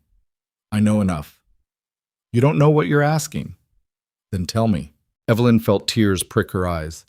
You're asking to tie yourself to a woman with 7 children and no idea what she's doing. You're asking to take on someone else's mess, someone else's trauma, someone else's... That's not how I see it. Then how do you see it? Rowan looked at her directly, and she saw everything he was too stubborn or too scared to say written in his expression. I see a woman who's stronger than anyone I've ever met, he said quietly, who fought like hell to keep her family together, who didn't break when the world tried to break her, who stood in a courtroom and refused to be ashamed of surviving. He paused. And I see someone worth staying for. Evelyn couldn't breathe. I'm not asking you to marry me, Rowan continued. Not yet. Not until you're ready. I'm just asking, stay. Let me help. Let me be part of this. Why? Because I want to. Because being alone isn't the same as being safe. Because... He stopped, searching for words. Because I'm tired of just existing, and you make me feel like I'm living again. It was the most she'd ever heard him say at once. Evelyn looked back at the house, where her children were probably tearing through the kitchen, looking for food, and making a mess she'd have to clean up later. She thought about leaving, about taking her money and building her own life somewhere else, proving to the world she didn't need anyone. But the truth was, she didn't want to prove that anymore. She was tired of being alone, tired of carrying everything by herself, tired of believing that needing help made her weak. Okay, she said softly. Rowan blinked. Okay? We'll stay. For now. A smile ghosted across his face, brief, uncertain, but real. Okay, he said. That night, after the children were asleep, Evelyn and Rowan sat at the kitchen table going over plans. She wanted to set up a proper rental agreement, insisting on paying him something even if it was just a small amount. He argued it was unnecessary. They compromised on her covering food costs and helping with ranch work. I need this to be fair, Evelyn said. I can't just take from you. You're not taking. Rowan struggled. You're giving me something too. What? A reason to fix the leaking roof. A reason to plant a bigger garden. A reason to care if the barn door's hanging crooked. He looked at her. You think you're the only one who needs help, but I needed this too. Needed you and the kids here. Needed to remember what it feels like to matter to someone. Evelyn felt her chest tighten. You matter, Rowan. I know that now. Spring came slowly that year. The snow melted in uneven patches, revealing dead grass and mud and the bones of the land beneath. The children spent hours outside, exploring, building forts, getting filthy in ways that would have horrified Evelyn months earlier, but now just made her laugh. She and Rowan fell into a rhythm. He taught Thomas and Jacob how to work the ranch, mending fences, tending livestock, fixing broken equipment. She taught the girls how to cook and sew and manage a household. They ate dinner together every night, all 9 of them crammed around a table that was too small, arguing and laughing and slowly becoming something that looked like a family. But Evelyn couldn't shake the feeling that she was waiting for something to go wrong. One evening in late April, she was washing dishes when Rowan came inside carrying a piece of paper. What's that? She asked. Letter from the mining company. They've started extraction. First profits should come through by fall. Evelyn dried her hands. How much? Hard to say exactly, but the engineer estimates the deposits could generate 50 to 70,000 over the next 5 years, maybe more. The number was so large it didn't feel real. Evelyn sat down slowly. That's enough to... To do whatever you want, Rowan finished. Buy land, build a house, send the kids to college, whatever. She should have felt relieved. Instead, she felt anxious, unmoored. What's wrong? Rowan asked. Nothing. Evelyn. She sighed and leaned back in her chair. I don't know what to do with myself now. What do you mean? I've spent so long just trying to survive. Every decision was about making it to the next day, the next week. And now, she gestured vaguely. Now I don't have to. I have money. I have a home. My children are safe, and I don't know what comes after that. Rowan sat down across from her. What do you want to come after it? I don't know. Then figure it out. She looked at him. That's not helpful, isn't it? He leaned back. You've been running from things your whole life. Your husband's debt, the town's judgment, Victor, poverty. Maybe it's time you ran toward something instead. Like what? Whatever matters to you. Evelyn thought about that for a long time after he left. What mattered to her? Her children, obviously. Keeping them safe and fed and happy and giving them futures that weren't defined by survival. But what else? She thought about the women she'd met in town, the ones who'd whispered about her, who'd turned their backs when she needed help. But she also thought about the shopkeeper who'd given her children free candy, the woman on the bench in Helena who told her not to be ashamed. She thought about how many other women were probably suffering the same way she had, too ashamed to ask for help, too desperate to find it on their own. And slowly, an idea started to form. It took her 2 weeks to work up the courage to tell Rowan. They were fixing a section of fence together, Rowan doing the heavy work while Evelyn handed him tools and held boards steady. I want to do something with the money, she said. Okay. Something more than just saving it. Okay. I want to open a place. In town. For women who need help. Rowan paused, hammer in hand, and looked at her. What kind of place? I don't know exactly. Not a charity. People hate charity. But a boarding house, maybe. With a kitchen. Where women can stay if they need to, work if they can, get help finding jobs, or, I don't know, just have somewhere safe to be for a while. She waited for him to tell her it was stupid, impractical, a waste of money. Instead, he said, That's a good idea. You think so? Yeah, you know what it's like. You can help people who are going through the same thing. It might not work, might not, but you won't know unless you try. Evelyn felt something loosen in her chest. I'd need to buy a building, hire people to help run it. It would take a lot of time. So I wouldn't be here as much. With the kids. With you. Rowan set down the hammer and looked at her directly. Evelyn, you don't need my permission to do something that matters to you. You're not my property. You're not obligated to spend every minute taking care of this ranch or these kids or me. I know that, but I also don't want to... She struggled to find the words. I don't want to be selfish. Building something that helps people isn't selfish. It's the opposite. What about the children? They're old enough to handle you being gone sometimes. Hell, Lydia's 14. Thomas is 12. They can manage. Evelyn looked at him. You'd really be okay with this? I'd be proud of you for doing it. She felt tears prick her eyes. Thank you. Rowan picked up the hammer again. Don't thank me, just do it. It took 3 months to set up. Evelyn bought a building in town, an old boarding house that had been sitting empty for years, and spent weeks scrubbing it clean, patching holes, making it livable. Rowan helped with the heavy work, ripping out rotten floorboards and fixing the sagging porch. The children helped paint and hang curtains and plant a small garden in the back. Thomas built new furniture, simple beds and tables and chairs. Jacob installed new windows. Lydia organized supplies and made lists of what they'd need. Even the younger children helped, sweeping floors and pulling weeds and making the place feel alive again. When it was finished, Evelyn stood in the main room and felt something she hadn't felt in a long time. Pride. Not in surviving, but in building. She hung a simple sign above the door, Heart House. The town didn't know what to make of it at first. Some people whispered that she was being foolish, throwing away money on people who wouldn't appreciate it. Others said it would attract the wrong element, that decent families should stay away. A few suggested she was doing it for attention, to make herself look important. Evelyn ignored them all. She hired 2 women to help run the place, a widow named Catherine who needed work and a younger woman named Sarah who'd been living in a tent outside town after her family kicked her out for getting pregnant. Together, they set up simple rules. Women could stay as long as they needed. They'd contribute to chores and meals if they were able. No men allowed except by explicit invitation. No judgment about how anyone ended up needing help. Then Evelyn waited to see if anyone would come. The first woman arrived on a Tuesday afternoon in late summer. Her name was Margaret, no relation to Evelyn's daughter, and she was maybe 30, thin, with a black eye she tried to hide behind her hair. "I heard you take in women," she said quietly. "Is that true?" "Yes." "I don't have any money." "That's okay." "My husband—" Margaret stopped. "He'll come looking for me." "Then we won't let him in."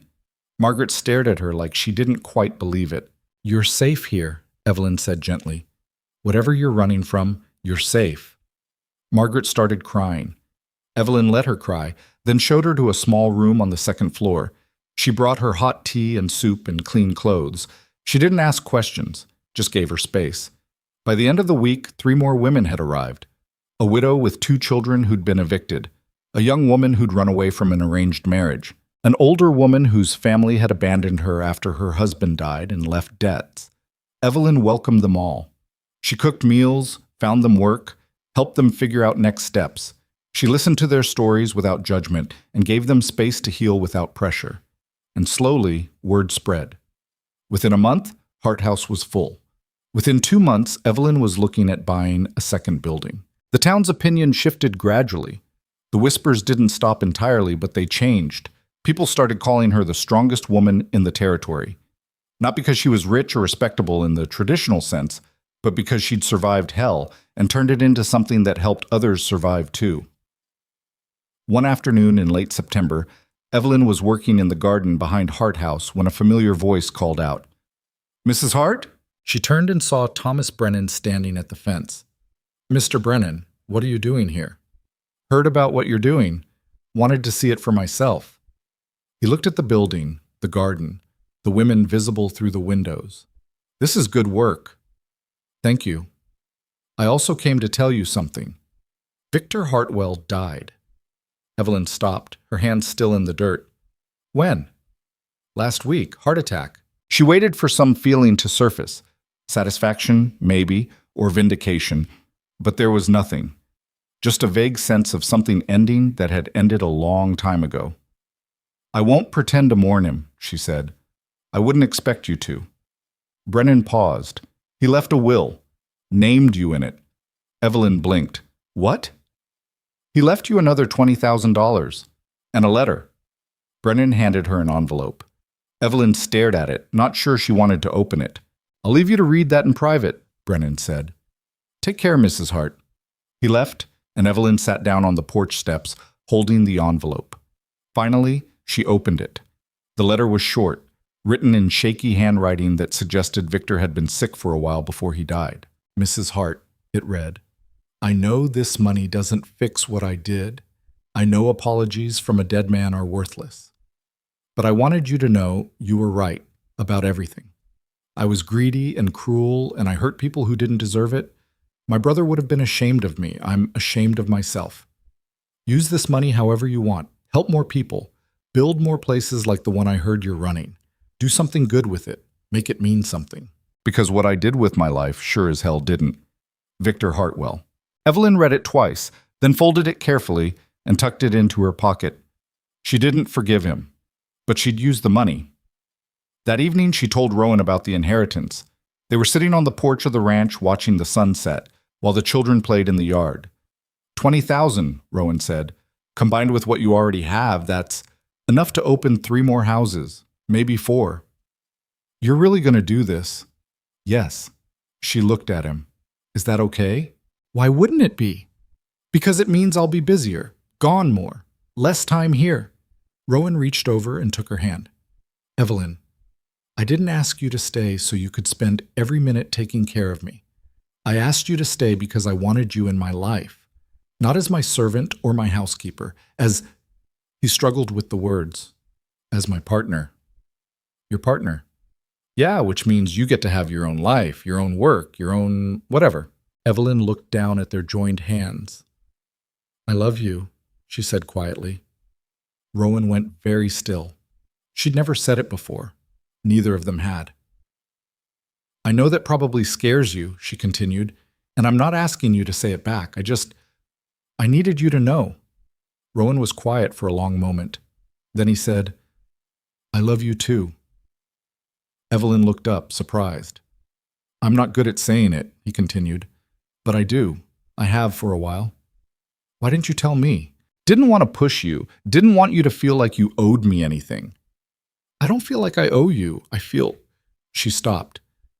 "I feel like I found someone who sees me. Really sees me. Not what I should be or what I used to be. Just who I am." Rowan pulled her closer. "You're the strongest person I've ever met. And I'm not just talking about surviving. I'm talking about building something after you survived. About helping other people even when you're still healing yourself." Evelyn leaned against him, and they sat there as the sky turned from gold to purple to deep blue. "Rowan," she said after a while. "Yeah? Ask me again." "Ask you what?" "What you said you'd ask when I was ready." Rowan pulled back to look at her. "Are you sure?" "Yes." "Evelyn Hart," he said slowly, "will you marry me?" She smiled. "Yes." They got married in late September, on the porch of the ranch, with all 7 children as witnesses, and a traveling preacher who didn't ask too many questions. Evelyn wore a simple blue dress she'd bought in town. Rowan wore a clean shirt and looked uncomfortable the entire time, but kept his eyes on her like she was the only person in the world. The ceremony lasted 10 minutes. Afterward, they had dinner, venison stew, and fresh bread and a cake Lydia had helped bake that was lopsided but delicious. The children ran around the yard until they collapsed in exhausted heaps, and Evelyn sat on the porch steps with Rowan beside her, watching the stars come out. "We did it," she said. "Did what?" "Survived. Built something. Made it real." Rowan put his arm around her shoulders. "We did more than survive." She leaned against him, and they sat there in comfortable silence while the night settled around them. It wasn't perfect. The children still fought. Money was still tight sometimes, despite the mine profits. The town still whispered, but it was theirs. And that was enough. Years passed. Hart House grew. Evelyn opened 3 more locations, one in Helena, one in Butte, one in Billings. She hired women to run them, women who'd stayed there themselves and wanted to give back. The houses operated on a simple model: safe shelter, hot meals, help finding work, no judgment. Some women stayed a few days. Some stayed months. All of them left stronger than they'd arrived. The silver mine produced steady income, more than enough to fund everything and leave plenty for the children's futures. Thomas grew into a serious young man who wanted to be a lawyer like Brennan. He was accepted to law school in Chicago, the first person in the family to go to college. Jacob became a skilled carpenter and eventually took over much of the maintenance for all the Hart houses, building furniture and making repairs. Samuel, the boy who'd nearly frozen to death in the snow, grew strong and healthy and became a teacher, working with children who came from difficult circumstances. Lydia took over the day-to-day operations of the original Hart house, managing it with a competence that made Evelyn proud and a little sad, because it meant her daughter was fully grown. The younger girls, Clara, Margaret, Rose, each found their own paths. Clara became a nurse. Margaret opened a bakery. Rose, the youngest, showed a talent for writing and started documenting the stories of women who came through the houses. Rowan adopted all of them legally, giving them his name and his protection and a stability none of them had known before. He and Evelyn settled into a life that worked, her managing the houses and traveling between locations, him running the ranch, and being there for the children when she couldn't be. They missed each other when she was gone, but the reunions were sweet. One winter evening, 7 years after the trial, Evelyn came home from a week in Helena to find Rowan teaching Rose how to play chess by the fire. "You're back early," he said, looking up with a smile. "Finished faster than I thought." She hung up her coat. "How was everything here?" "Quiet. Jacob fixed the barn door. Thomas wrote from Chicago. His first semester's going well. Margaret made dinner, and it was actually edible this time." Evelyn laughed and sat down beside him. "I missed you." "Missed you too." Rose looked between them and made a face. "You two are gross." Wait until you fall in love, Evelyn said. Then you'll understand. Never happening. Love makes people stupid. Rowan grinned. She's not wrong. That night, lying in bed, Rowan said quietly, You ever regret it? Regret what? All of this. Marrying me. Staying here, building the houses instead of just, I don't know, living a simple life. Evelyn turned to look at him. No, never. Why?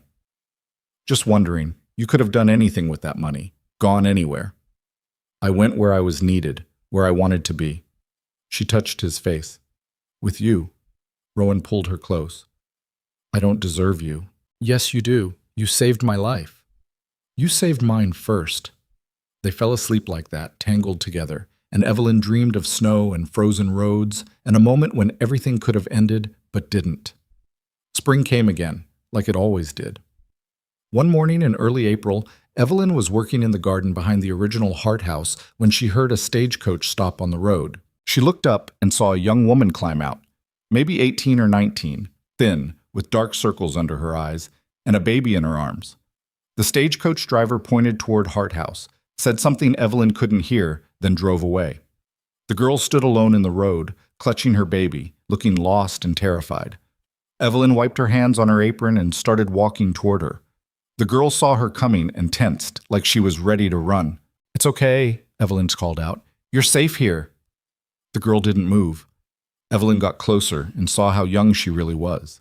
Just a kid herself, scared and alone and probably out of options. She knew that look. She'd worn it herself once. My name's Evelyn, she said gently. That's Hart House. We've got food and warm beds. You're welcome to stay as long as you need. The girl's eyes filled with tears. I don't have any money. Don't need any. I can work if you want to. If you don't, that's fine too. The girl looked at her like she couldn't quite believe what she was hearing. Why would you help me? Because someone helped me once, and before that, no one did. I know what both feel like. Evelyn held out her hand. What's your name? Anna, the girl whispered. Anna, that's pretty. Evelyn smiled. Come on, let's get you inside. You look like you could use some food and rest. Anna hesitated, then took her hand.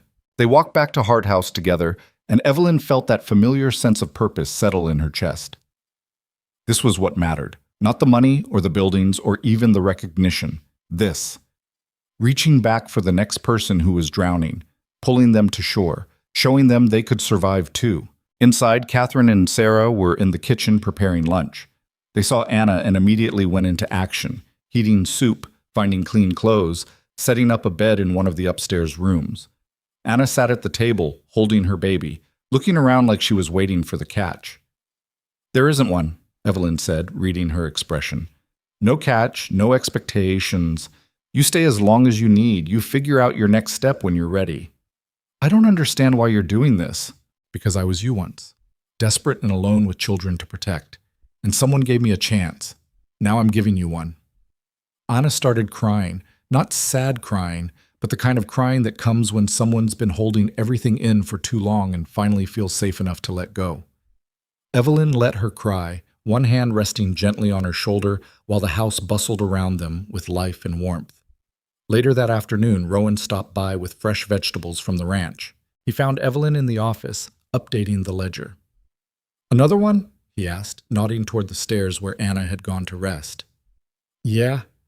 18 years old with a 3-month-old baby, no family, nowhere to go. Rowan set down the basket of vegetables. You're doing good work here. I'm doing what should have been done for me. That's what makes it good. Evelyn stood and walked over to him. I've been thinking. About what? About opening another house. Maybe 2.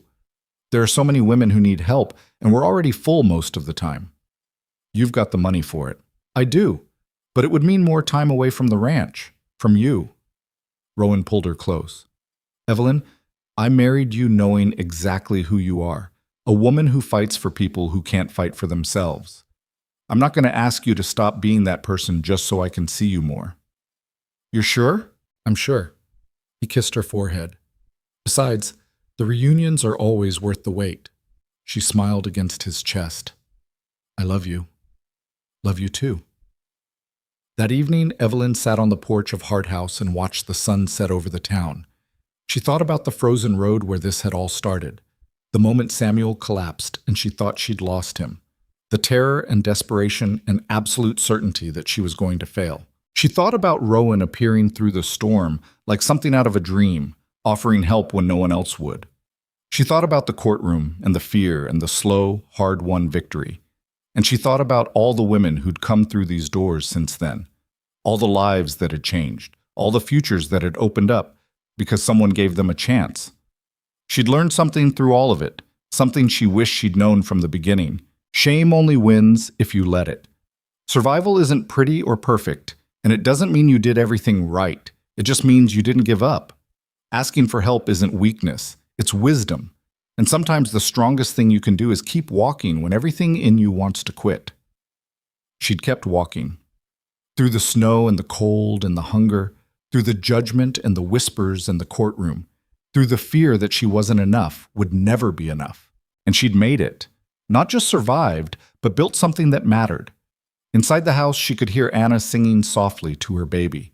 Upstairs, 2 other women were talking and laughing. In the kitchen, Catherine was making dinner. The lights were on, the house was warm, people were safe. And Evelyn Hart, the woman everyone said would never survive the frontier alone, had proved them all wrong.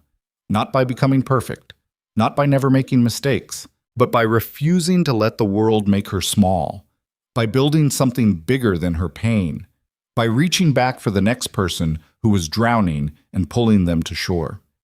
Deep in the Montana mountains, beneath skies that never stopped testing people, the lights of Hart House kept burning warm against the dark for anyone brave enough to walk toward them. And they would keep burning, for as long as there were people who needed them, for as long as Evelyn Hart had breath in her body, because survival was just the beginning. What came after, the building, the healing, the refusal to give up, that was where real strength lived. And Evelyn had plenty of both.